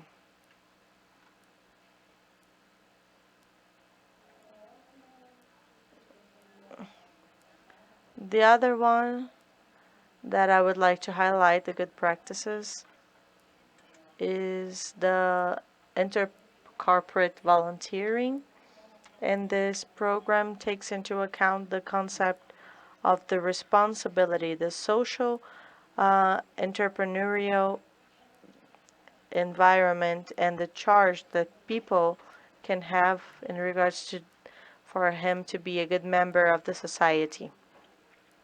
In a way to exercise this responsibility and make partnerships with the social work and these different non-governmental organizations, this collaboration can be expressed as two donations of items, of tools, of materials, and dedication of volunteers. How does this work?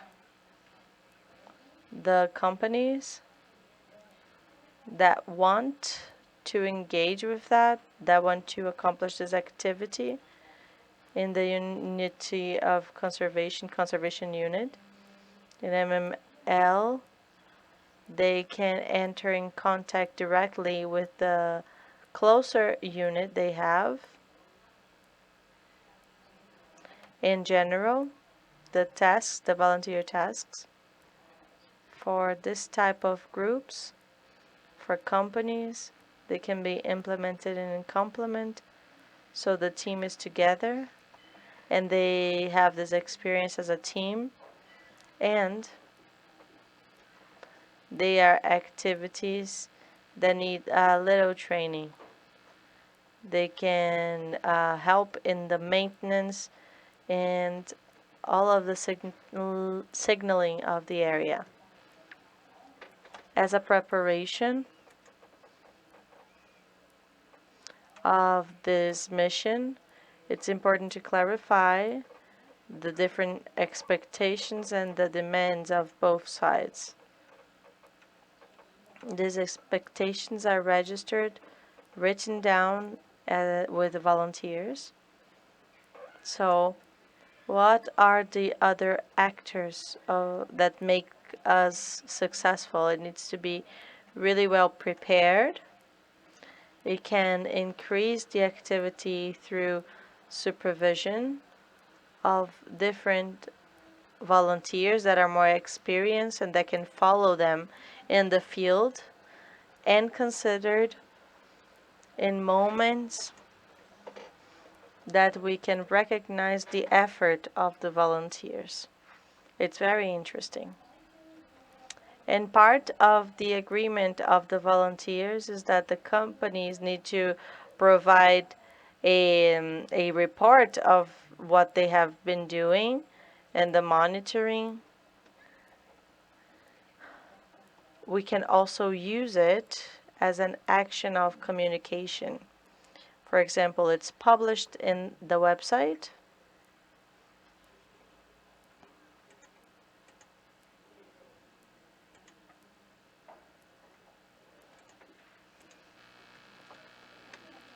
So what have I learned? And all of these years as a volunteer. The volunteers assume activities that they can face in the different areas, and the protected areas don't have resources, financial resources to deal with that, or time as well. So they do that with that. Another time to follow their programs.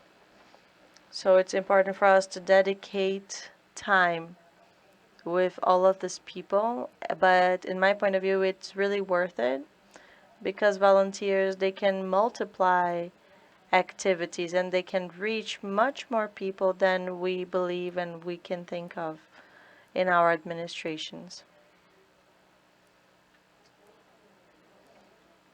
Another thing that I have understood is that each volunteer is unique, is a person with their own profession, with their own lives, and they bring their own experience and competence and experience, values. So everything that they learn in the park, for example, and what they have experimented, they can take it to their own lives outside that area, so they can multiply it. Depending on the type of volunteer work that we do, we can satisfy needs, economic needs. So a guide can receive, for example, a training and it's for free, and a quantity also, they get paid. So I have learned that the volunteering has satisfied two needs that are very basic of the human being, to the human being, belonging to a group and providing meaning to their own lives.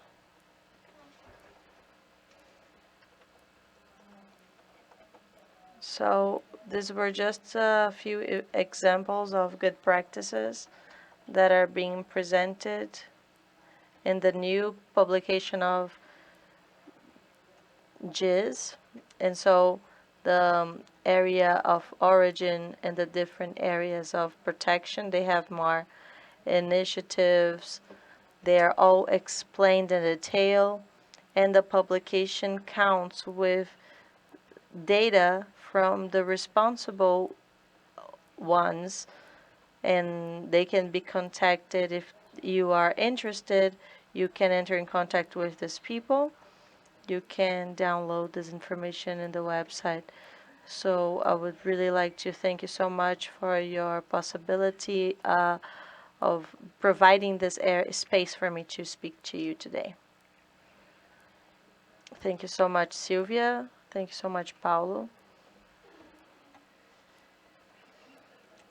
It was really interesting to see this panel and see how volunteering can be a really important participation strategy and the engagement of the society in our conservation units in these examples. With so many people that are dedicated to these causes in the churches, in the schools, people with disabilities, companies, volunteering really is a promotion tool of diversity in our areas and in society as well. This is another benefit of our volunteering conservation. So I would like to call Andrea for her to continue this conversation with you. Thank you so much, Angela. Thank you so much, everyone that participated here with us today in these 3 panels. We had predicted before an interaction section, and now the questions that you have asked in our chat on YouTube, now we're going to provide them to the different lecturers, and we're going to ask you to please put it in the chat. I'm sorry, translation apologizes. We are receiving 2 audios at the same time.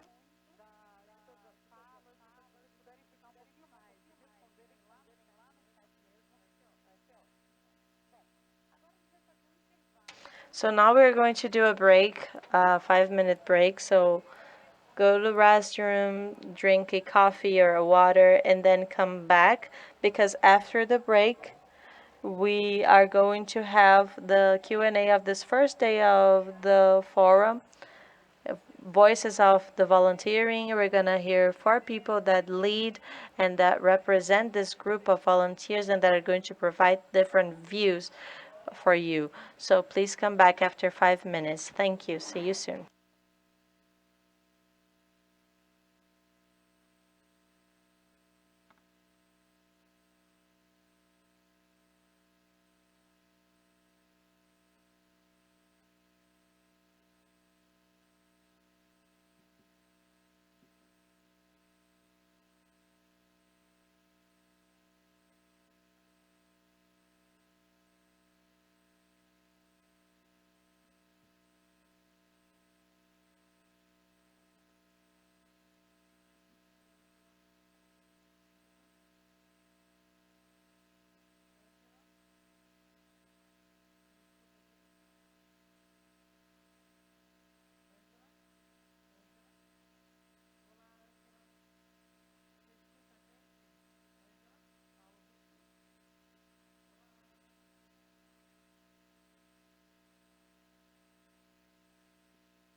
Welcome back.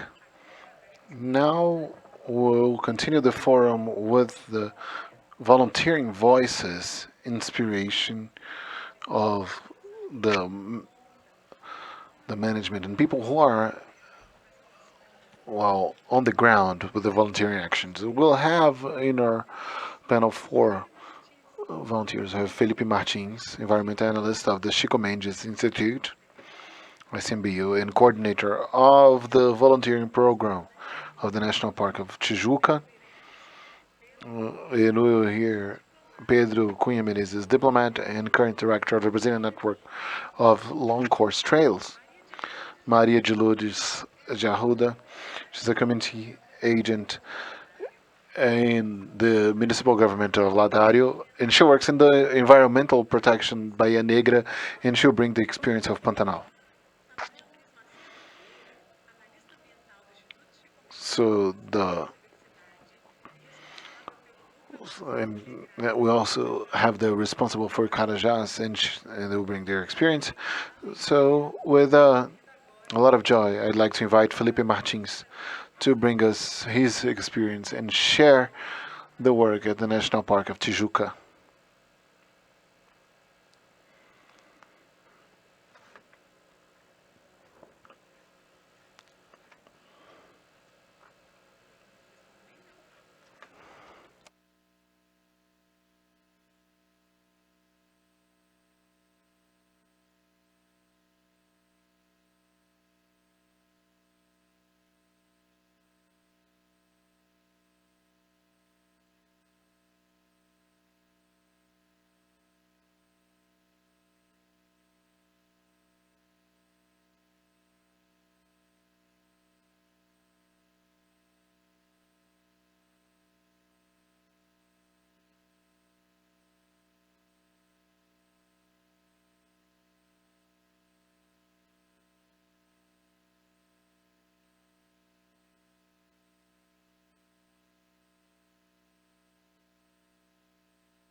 So 18 years of existence was created since all the Obama, and throughout this time, some things were changed, and the program has increased a lot and was diversified throughout time. So this is the logo. As you can see, the logo of the volunteering program of ICNBO. The National Park of Tijuca, right next to it. It is an urban park. So just to contextualize, so we have 4,000 hectares. We're surrounded by 100 communities. The volunteering program, the National Park of Tijuca, encompasses planned and unplanned activities. When I started leading that in the park, we had the monthly get-togethers, and there was the volunteer brigade. Those are the two things that were maintained, that were kept. So the monthly activities are the larger ones with more people. You have the immediate results and some things that we can visualize an improvement. And the volunteer brigades, they are the firefighters. In these 18 years, new lines of actions came to be, such as the weekly activities, where we have the result, not the immediate result, but in the mid to long term, and we have very good results in terms of conservation of the park.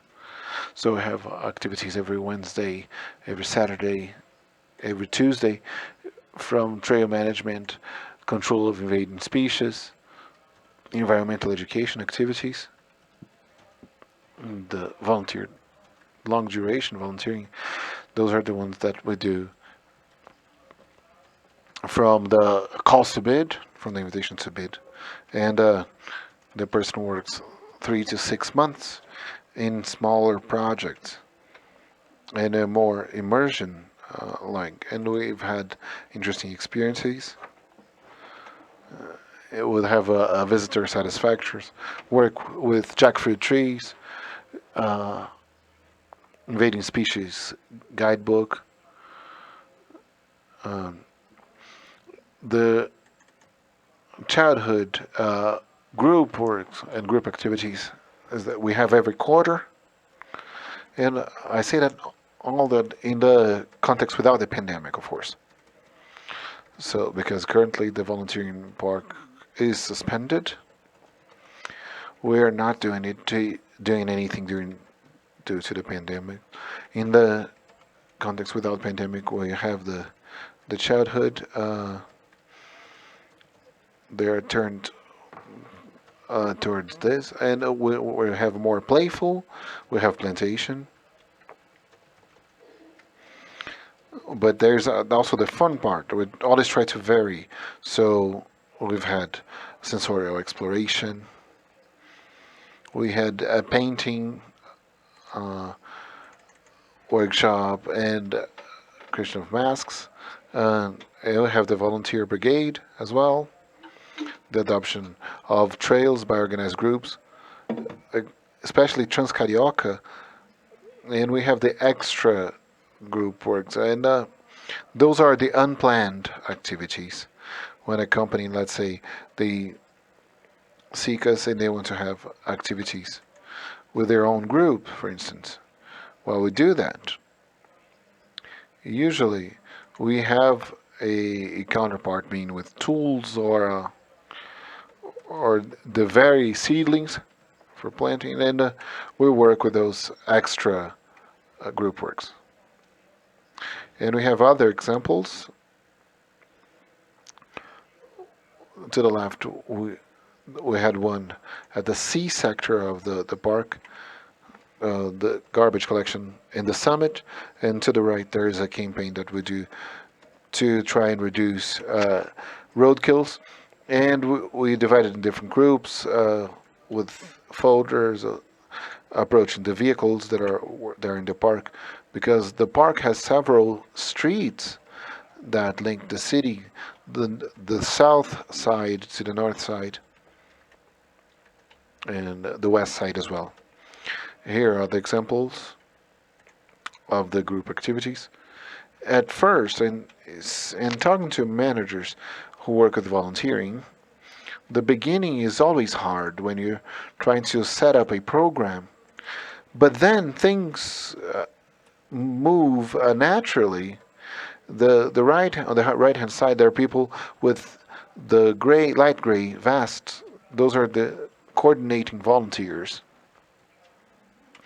that help in the execution of the activities and the support to management. So we have a group of volunteers, the coordinators, that help me lead this program, or run this program rather. So it makes everything easier. You see the cogs, they're moving on their own. Always invest in the training of people. Here it was a stingless bee workshop, and the history of the forest, and that they have followed it workshop, and the introduction of animals in the park. And it's important for you to maintain the link of people to that. Well, is to have celebrations, homage, tributes, and so we always try to have a fun way besides the activities, besides the volunteering, to see the result of their efforts, and to have an activity with an activity that has a beginning, middle, and end, and for them to visualize the actual gain. Certainly, this will boost their morale to work, and there are the parties, there are the celebrations, there. where you have the interaction among the volunteers. And this helps creating the link among people and make them participate in activities. So we have Carnaval, and we have the fair, like the state fair, and people get to know, they interact, and they create bonds.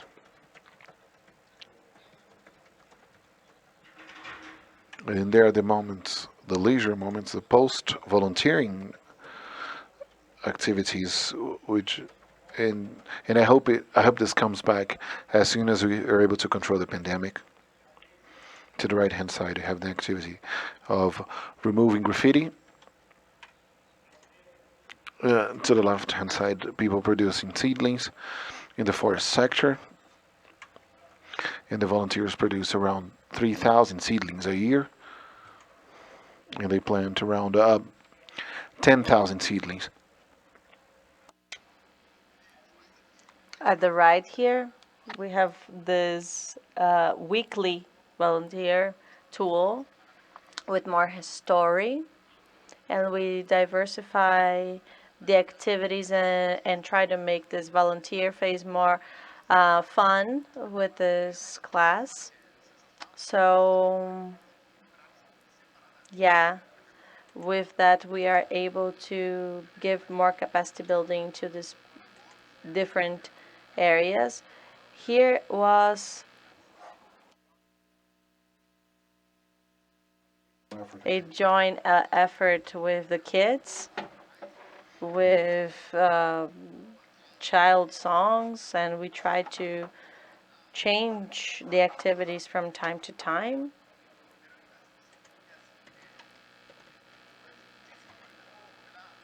And to end, in Barra da Tijuca, that is a unit of conservation that we can have helped each other very much with different plantations of different plants. And this is what happened to one of our wells. One of the biggest results that we had is the engagement of the society, making the society participate in this action. And with this, we have allies. And we have a silting in the wheel. And this is the work that we have been doing. The engagement of the society is the best. And this is the idea of the pandemic. We have had the use of volunteers in the situation of the pandemic in Rio de Janeiro. We hope that we are back soon to continue our teams and activities in the parks. Everyone is very anxious for that. Thank you so much.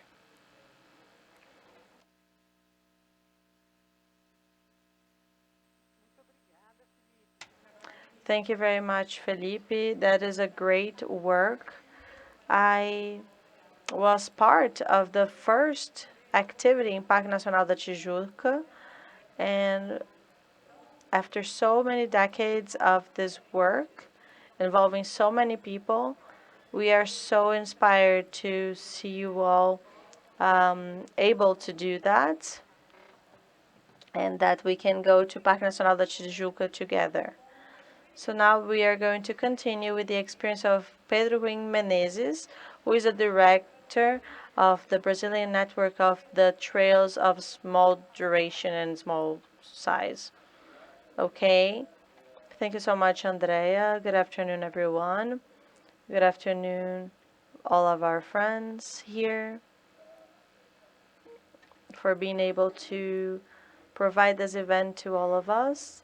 This is the experience from millions of Brazilians. In the network, we tend to say that this is for all of us Brazilians, not only ours. This initiative is governmental, and it's part of the Ministry of Environment, ICMBio, and it's also a cooperation with the civil society of implementation of different trails. The network is based in 3 pillars.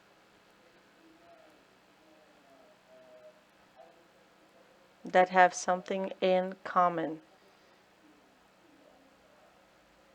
And in the long run, they are able to connect all of the areas, the relevant areas of Brazil. For that, it needs to be a recreation program that is attractive, that attracts people from all over the world, and that the chiefs of these units are able to notice that when the trails are outside of the area, and when the system and the tool that needs to be connected to the other unit of conservation is outside, it needs to generate in the private property something that connects to the park, to the different parks. The trend here is that it's going to provide income to the food, the equipment, the different services that can be provided as well. And with this, we compete with other uses, the agriculture as well.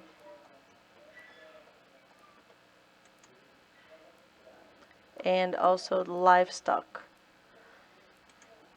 This allows us to provide this action in the in the forested areas with the migration of fauna between different units,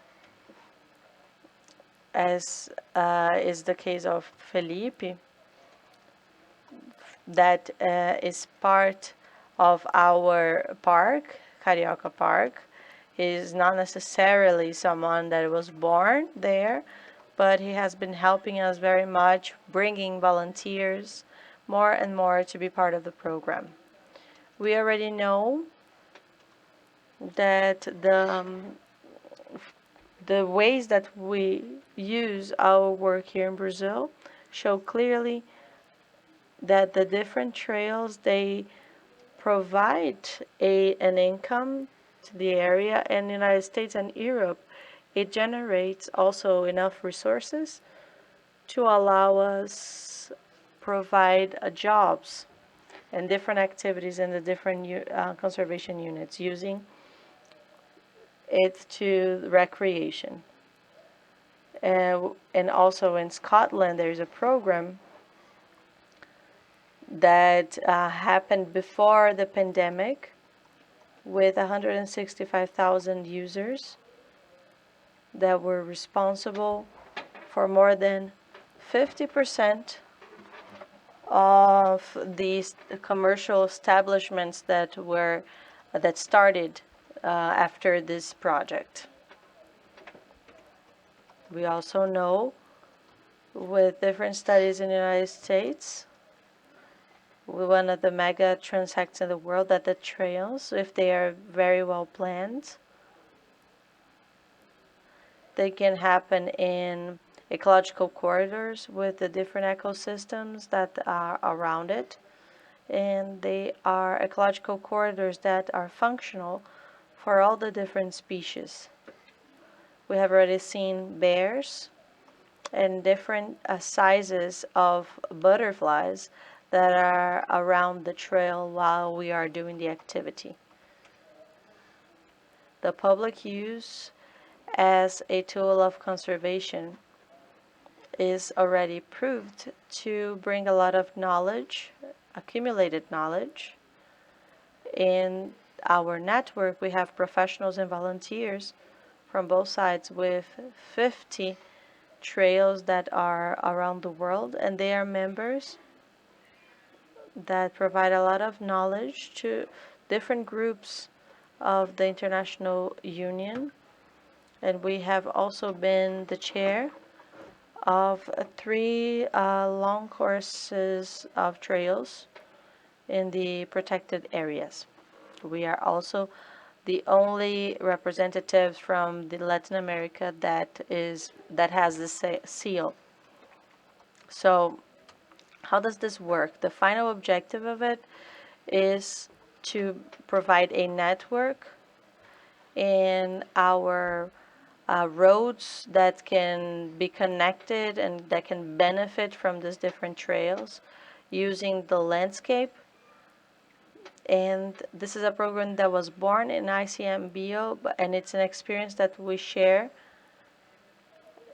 and that is fundamental when we start with this different volunteer program with the hiring of the first person that came from the project of Projeto Morena. It was already with this focus to do the different trails. So we started with 5 national trails, and there are also regional trails. They are in Gabiru, in Goiás as well, and the different routes of Areias in the central region in Goiás that is really well consolidated,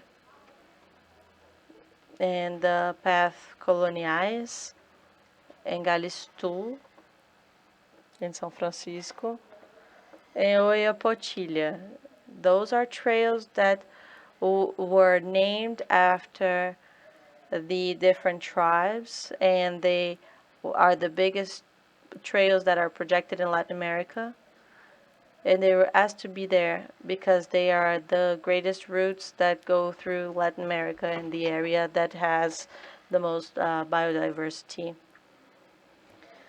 The national Brazilian network of long course trails. This is an experience that is a protagonist type of project here in Brazil, and it follows European and American experiences and has spread out around Brazil for a few reasons. First of all, yes, these trails, they're all going to connect among themselves, and there is a need to do a continuity of activities in the intersections because we need to have a standardization nationally. Another reason is that when we obtain that, we're going to have overlaps of different signalings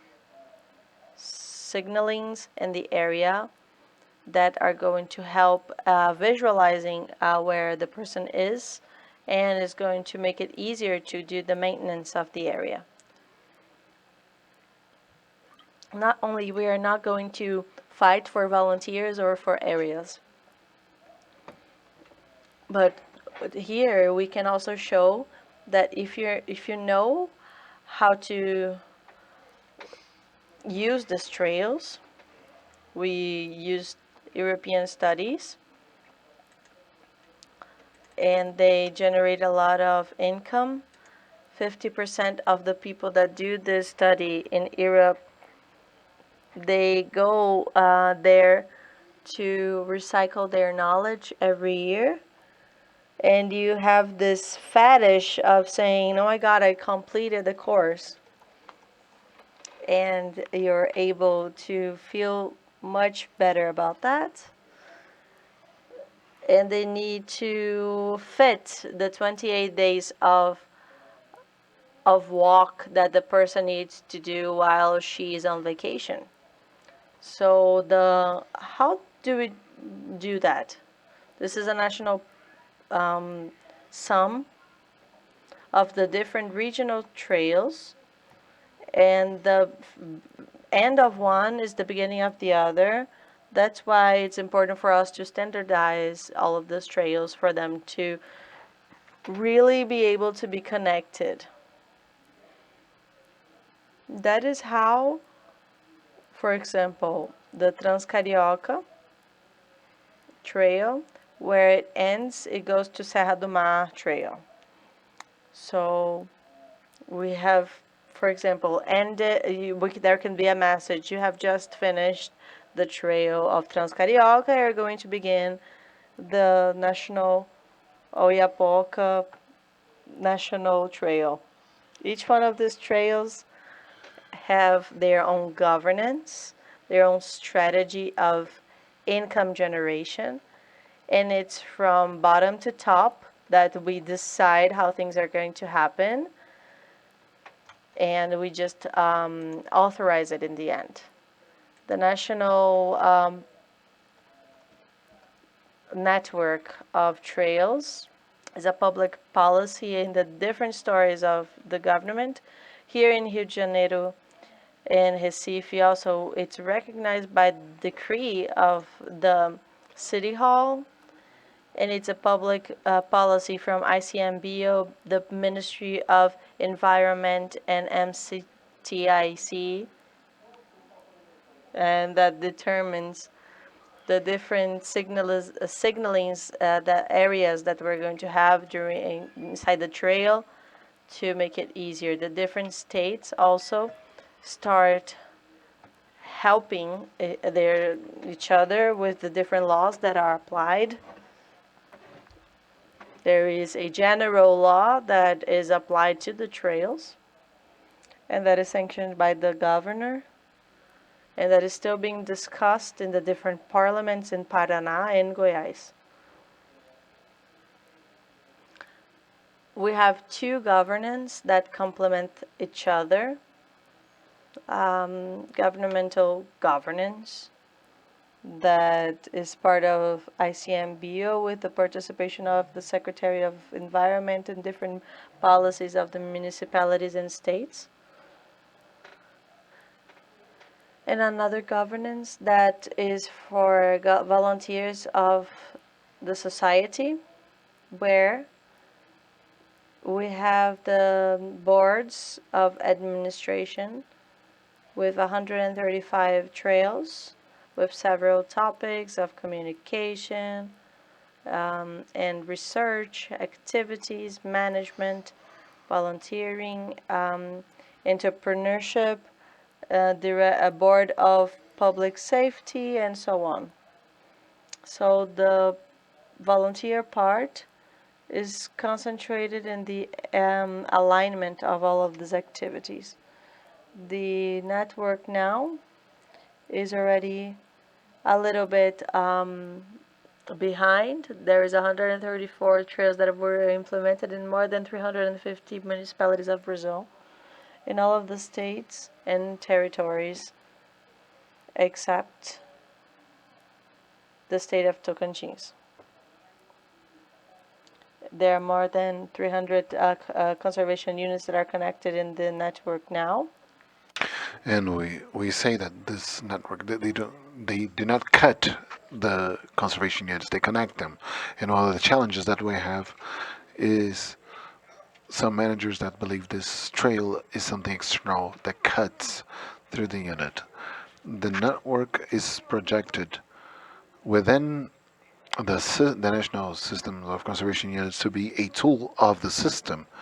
So the trails, they must be seen, and this is the challenge, they must be by manager as its external projection and not the opposite.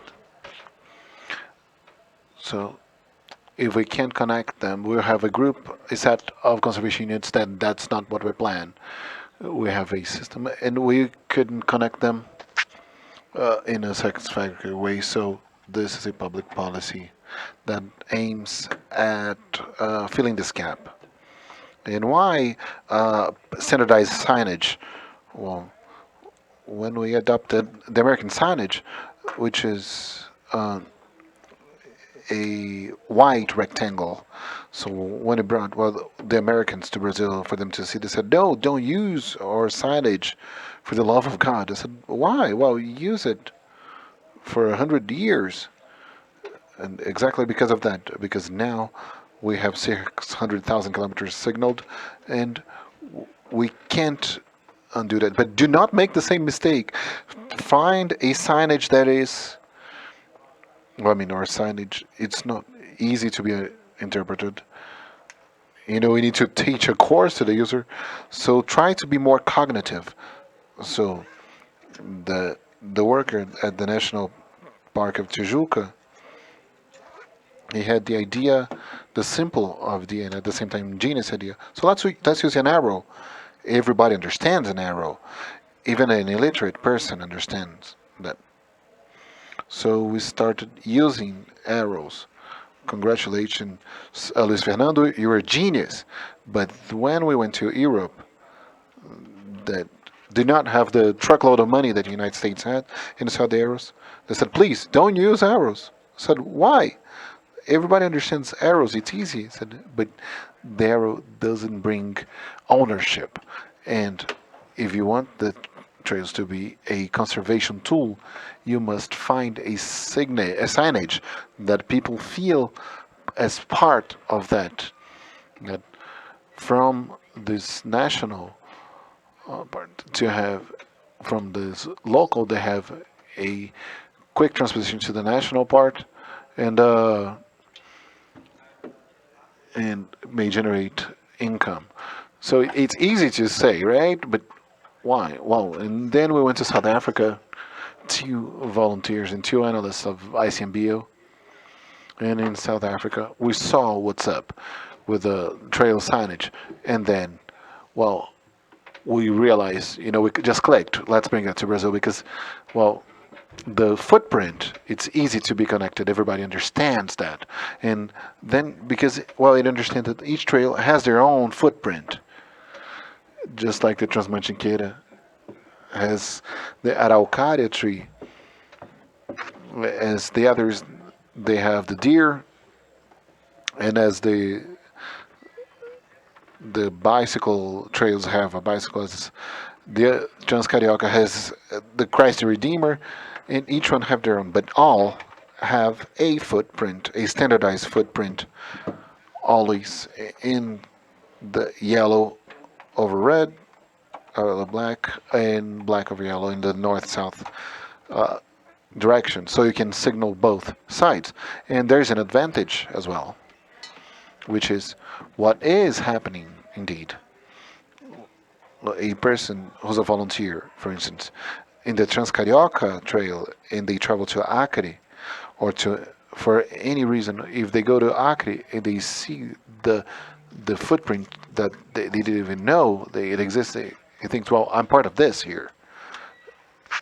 It is a tool that I'm helping to build around Brazil. And this allows us to correct a historical mistake of not having done that in the Versnook, in creating a system that would have a sense of a national belonging or ownership system.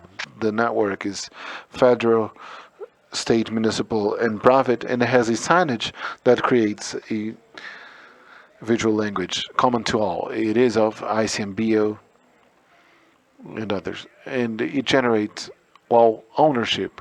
There are people tattooing that. There was this marathon runner.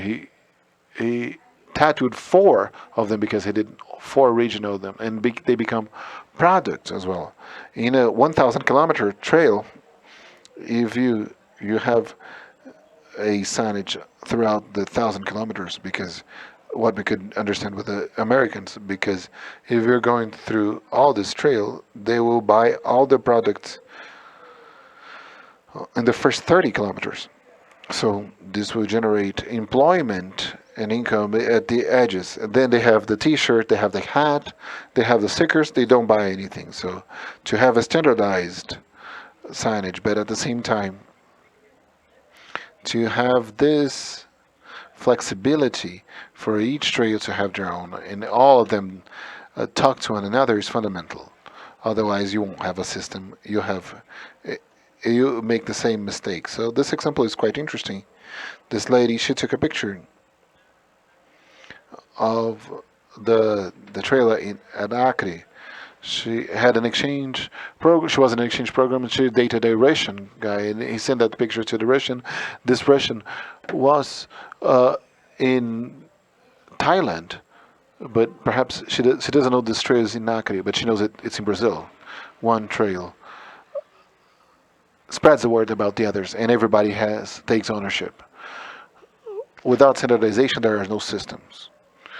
And what happens is that first you recruit the volunteers for signage and management. When the signage and management is up, if you created this ownership, and this is happening with over 10,000 volunteers in the network, people created this belonging, and they want to do more. And then you have the second step, which is the click, the remove of erosion and reforestation, which is happening in different trails of this network, because the signage process and management process is up. Our objective in the long term is that the pressure in the users to help us to have the viaducts, the fauna viaducts that may be used by the trail in the fauna over the main highways in Brazil. So facilitating connectivity, and with that, to help Brazil to meet the target yesterday that we have signed in the Biological Diversity Convention that determines that 10% of our protected areas to be well connected. But for that, first, we need more volunteers. Second, we need a better governance. And third, we need everybody to work together towards a system not too set, because there are different initiatives of trails that are disconnected, a different signage, with fights for the same volunteer. Well, we're going to have 4 or 5 different trails, or good trails in Brazil, but we won't have a connectivity tool. Landscape for quality recreation. We have already 10,000 kilometers of signage. We already have public policy. What we have, but we need more people. You know what? We need the elbow grease to take this project forward for our kids to have very well connected conservation units. Thank you. Thank you, Pedro. What an amazing experience of the Brazilian network of long course trails. We'll now continue with the presentation of André Luiz Macedo Vieira, environmental analyst of the Chico Mendes Conservation Institute, responsible for the integrated management of Carajás. André, please. Good afternoon to you all. First and foremost, I just want to ask, I believe the organization was going to show my presentation while paper is putting up. Well, I'll start. First, I'd like to congratulate IP for the initiative and to thank you for the invitation. It is always a pleasure to be sharing our experiences with our colleagues and with the audience. And I'd like to acknowledge the experiences of our colleagues.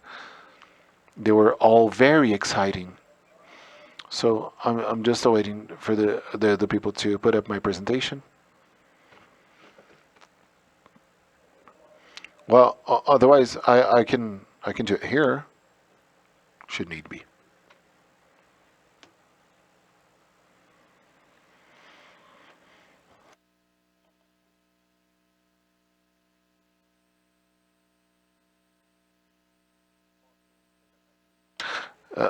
Well, should I show the presentation?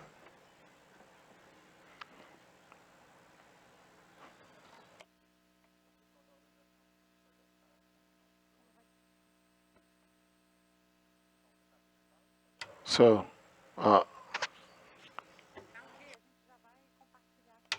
we're going to share here. There you go. It's up. It's up. Just say next, and that we show the next video. Okay. Okay. So I'll talk about the experience of volunteering here at Carajás, an experience a little bit different from the others. It's something that come in this Amazon context. Next one, please.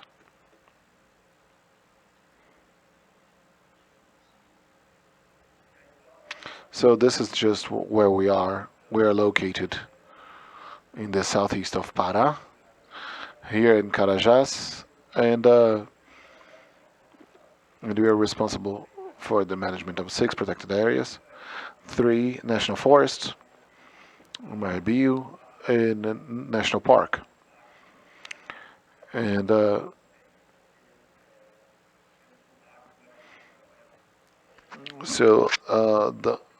park has the largest number of iron caves in Brazil, so there's a touristic potential that is quite expressive, and in the protected area they create a block of 1.2 million hectares. This is the biggest area of continuous Amazon forest in the southeast of Pará. And now we'll have a sequence of images. And there's a little delay here just for us to understand the historical context of the region. These images are from the 80s. And here, throughout the decades, we can see an advance in an intensive process of conversion of forests and pastures, especially lower productivity.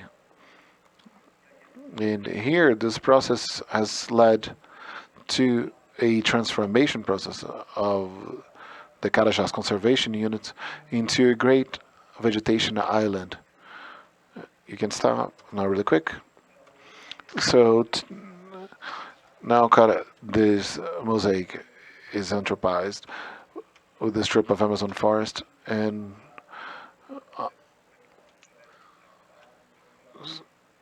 so within an environment of conflict, of fundy area, social and environmental conflict, and within the protected area have great mining areas, especially within the National Forest of Carajás, in the Tapirapé forest.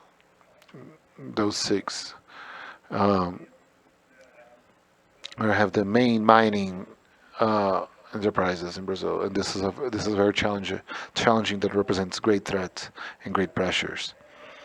But they offer some opportunities, some important opportunities for generation of income and for the social environmental development from the management of biodiversity and the opportunities that biodiversity offers us.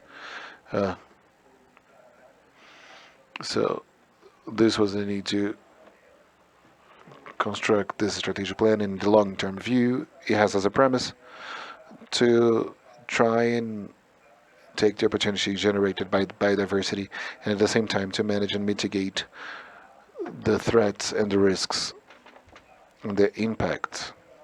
The strategic conservation plans have 5 main axes, and one of them is turned to the participatory management with engagement of society and the mobilization of a network.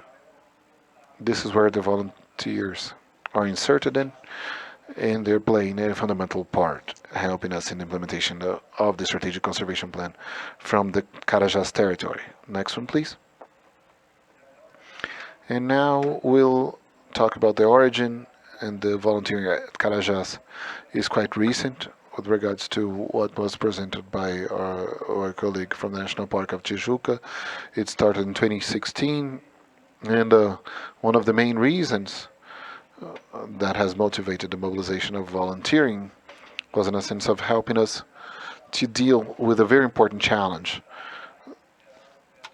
The Carajás region was almost a need from the different municipalities that were neighboring it. In this area, we have seen a more known area like Paraupeba, and there were also unknown regions as well. And that was a serious issue because if the society doesn't know it, it doesn't help us and doesn't develop anything to help us. So this was really important for us in situations where they knew the area and they have strengthened this relationship locally with the government and the awareness of the issue. And this was really positive. And now you can pass the slide.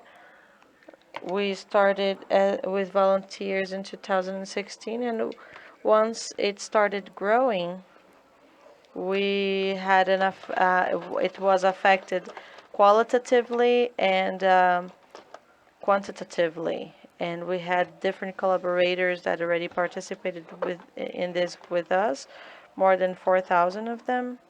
And they help us mainly in these critical events, acting in two local projects that are called Community Goes to the Forest, where the society goes to the areas.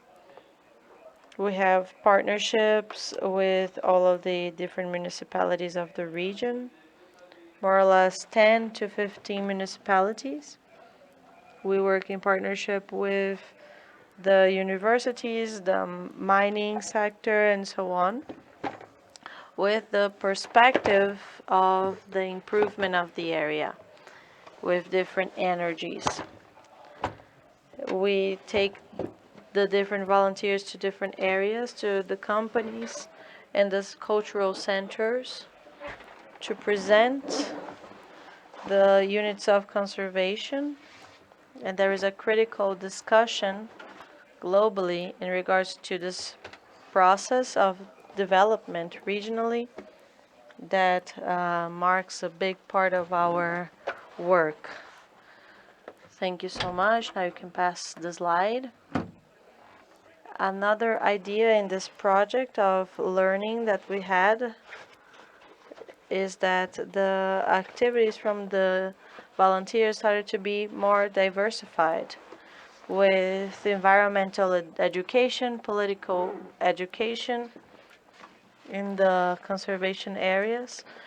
In the area of Carajás, essentially, it's one of the most visited area in the Amazon region. We had several partnerships, and now we're going forward very fast to help in the region. The volunteers have developed a very important role in the participation and the flexibilization of their work and reception of the different areas. Like I have said, the volunteers have helped us diversify our activities. So it's very nice that they can help us in the 16 areas, and it's equally important around the protected areas and projects of sustainable agriculture and the ecological corridors and the agroforest areas. Many of them are from graduation courses related to this. They contribute in the discussion as well around the topic. In the case of Carajá, it's composed of different settling areas. You can pass, please.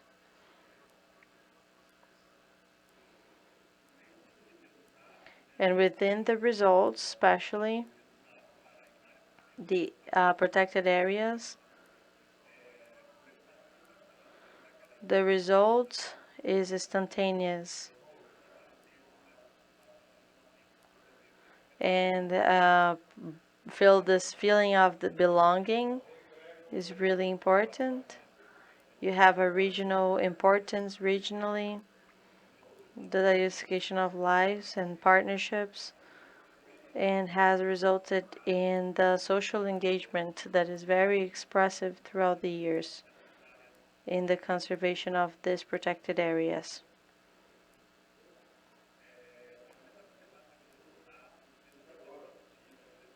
And in the perspective of these results, the society is treating specifically the community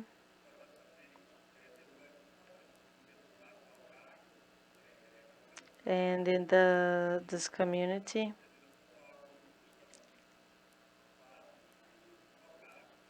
and it's untouchable.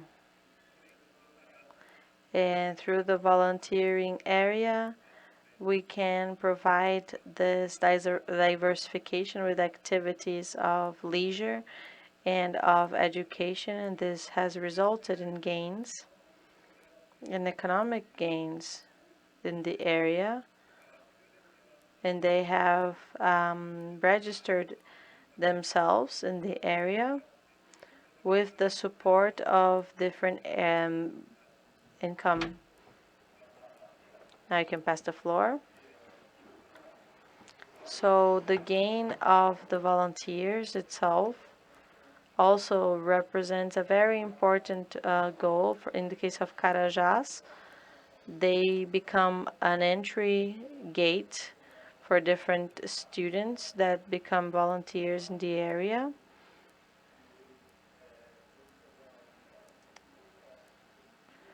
So in the different initiatives of research, they have come back as collaborators. They have been part of this initiative, and then they have been working in the city halls and our partners' environments as well. The volunteers go through 6 months of theoretical and practical practices, conducting different visits and education that are also supported by the servers because they have more experience, and we conduct some visits in regards to the environmental education. We have a lot of discussion and interaction. Carajás has this role of development professionally and human development.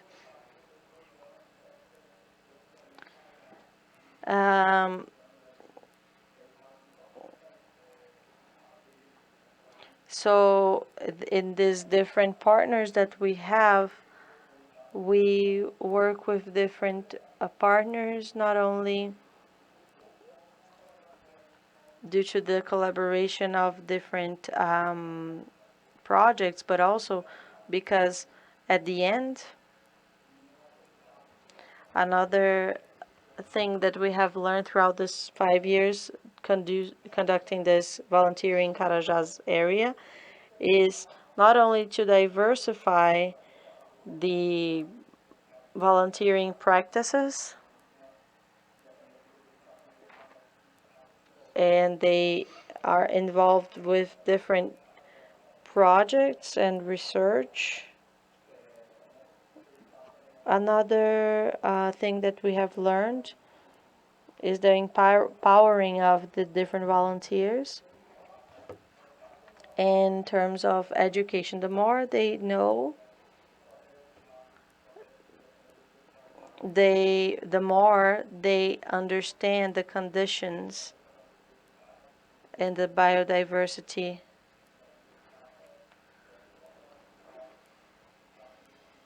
And they have invested in this process of education and of volunteers. The more we invest in that, the more we understand this bridge in a local manner.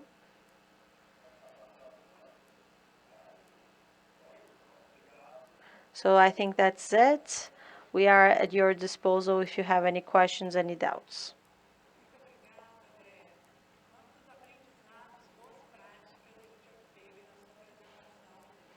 Thank you so much. Your work is very amazing, André. Thank you for sharing it with us.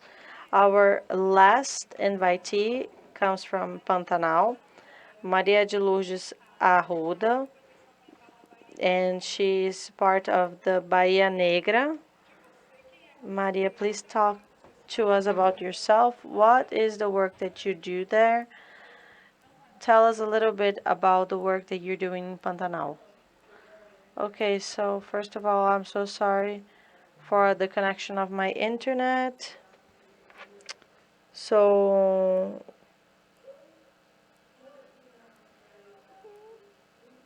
I live here in Mato Grosso do Sul.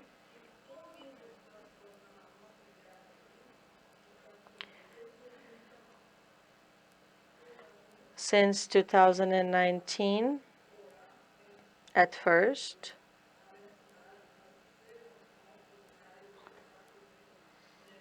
We need to start planning this in different areas. I really think about nature first of all, and I would like to reinforce that the year of 2020, we had a lot of fires in our region. In the production area, the area that we have is 6,000 hectares. And more than 65% of the area was burned, was under fire. So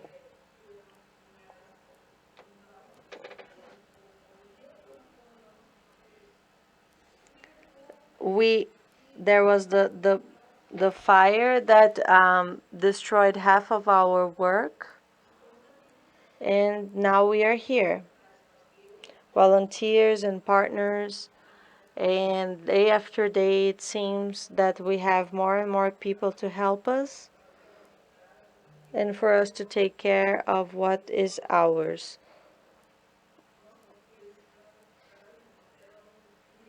If we don't take care of our nature, nobody will. Everyone needs to do it together. I'm here. So we are fighting together to work and to really put down the fire. So tell us, Maria, how was the movement of the different volunteers? Who goes to this fight, to this combat, to the firefighting? Who goes there, the volunteers? So on firefighting, well, we have two teams. One team is the Jaguar, and the other one the Anaconda, and we work different steps. I mean, when you see the fire, first one team, and then after that team gets tired, we call the other squad. We all live in the area. We all go there to take care of the area. Just last year, we've had some 8 people there to help us take care of our area. Now we have some 12, and thank God this year we didn't have the fires that we had last year. Well, there was a lot of drought, certainly, but it rained there, and now it's blooming. The area is blooming again. So it's great to hear. And just to finalize, what is the importance of the brigade for the region, for nature, for the communities, and for people? Well, first and foremost, this place, when it came to us, well, it is an amazing project for nature and for us, for all the animal beings that depend on this area of the forest. Well, it came to us at the best time. There wouldn't be a better time for this brigade to be with us.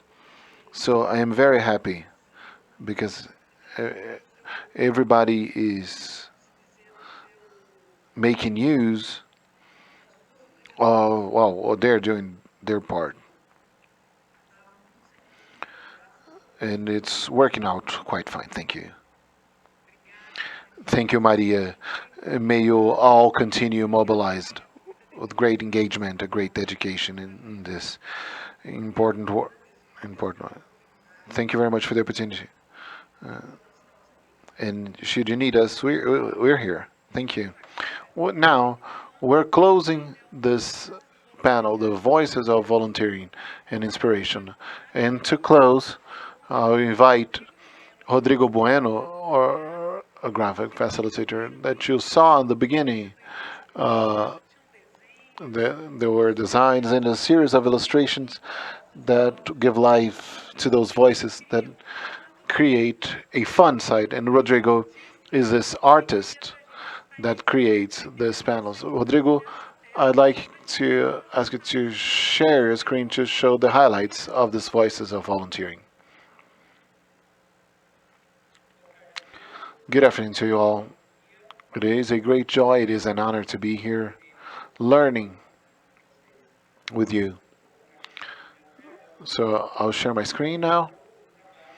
This is a work that is a process. So here we harvest this whole wealth that we have spoken. Felipe spoke about this living gear. In this park here is so close from the urban side to the urban side, and in this fun side, the tree speaking. You know, we hope this pandemic is done soon, and that's, you know, Felipe is counting the hours or counting the time. And here, Pedro's harvest, the signage, the generation of income, and the protection. An environment, a trail with this double path of conservation and development. Here we have André Luiz, and talking about the importance of environmental education as a source or as a bridge between society and nature, and the importance of getting to know nature to protect it. And here, Maria de Lourdes, who's still here in this process. So you leave and I'll continue working. Talking about this heroic action of the fire brigade. And all the action that require a lot of courage, a lot of braveness. Thank you, Rodrigo.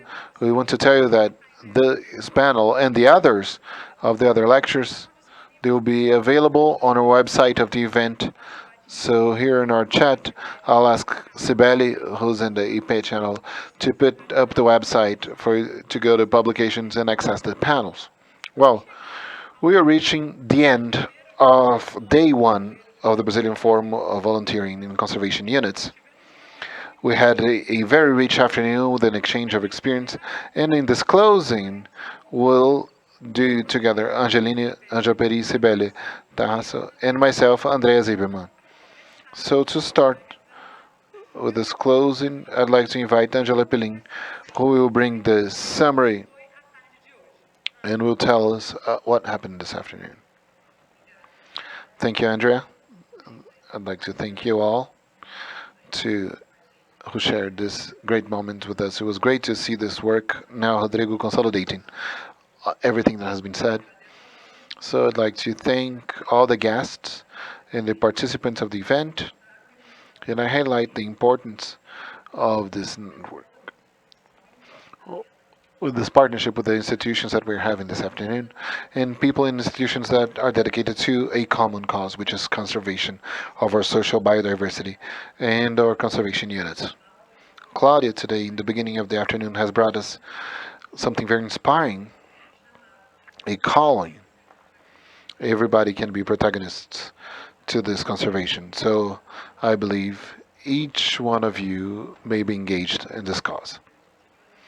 We saw the experiences of the United States, of Germany, for many years with regards to volunteering for conservation, but here in Brazil with this beautiful experience, being the government and ICMBio and some states, the national network of trails and the National Brigade, and continuing our path and all this availability that the volunteering has to continue the engagement of people in our conservation units. And as an instrument of inclusion and diversity, We saw by the panels, both with the experiences as well as the inspiration one, how much volunteering may be a strategy and instrument of inclusion and professionalization of engagement of people and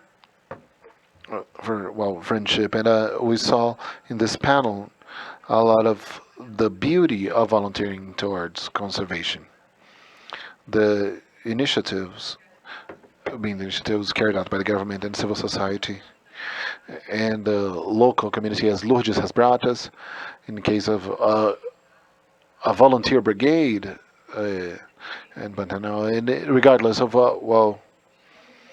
and regardless of who's leading the initiative, we see this large network being mobilized, both in an urban center in Rio as well as in the Amazon. You see, volunteering may take place with in different regions, in different ways, and with many models, and all of them together are contributing for us to strengthen this network and to have more results toward conservation and for conservation units and the whole system. So I would like to thank you all for being with us today and say that on the 20th and the 21st, we're going to have this meeting with the units of conservation. And we have limited spots. We're going to confirm the participants of the encounter. We have a lot of subscriptions. For those that don't have time, we have on the 28th, the second day of this forum, the same time, October 28th. We're going to discuss this area, and we are also going to talk about the future of the volunteering in Brazil. So please be with us on the 28th from 3 to 6 here again. So now I'm going to pass the floor to Cibele, who is going to do this ending session right now. Thank you very much. Good afternoon, everyone. For us in IP, the development of initiatives of volunteer is essential for the preservation of nature in the different units of preservation. So for us to reach this purpose, we need all of the actors involved in the conservation units together. It's essential to have this moment together and thank the participation of everyone, the managers, institutions that are partners with us, and the focus points of different initiatives and so many other stakeholders that make our programs happen and take place. Not only that, but our direct supporters, GIZ, the Forest Program, LIRA, Chico Mendes of Conservation, ICMBio, and the Secretary of Development and Environment of Goiás, and the Foundation of Forests in São Paulo, the Brazilian Trails of Long Size, and the Coalition Pro-C, the Network of Volunteer Brigades, the National Configuration of RNPP, and the different studies of the companies and IBRAM, the Municipal Environmental Brazilian Institute, and we are going to see each other again on the 28th and YouTube. Thank you. Andrea, the floor is yours. Thank you very much, Cibele, Angela. It was a pleasure to be with you this afternoon. We thank you so much for the dedication, the attention, and the comments from everyone, all of the lectures that dedicated part of their experience with us.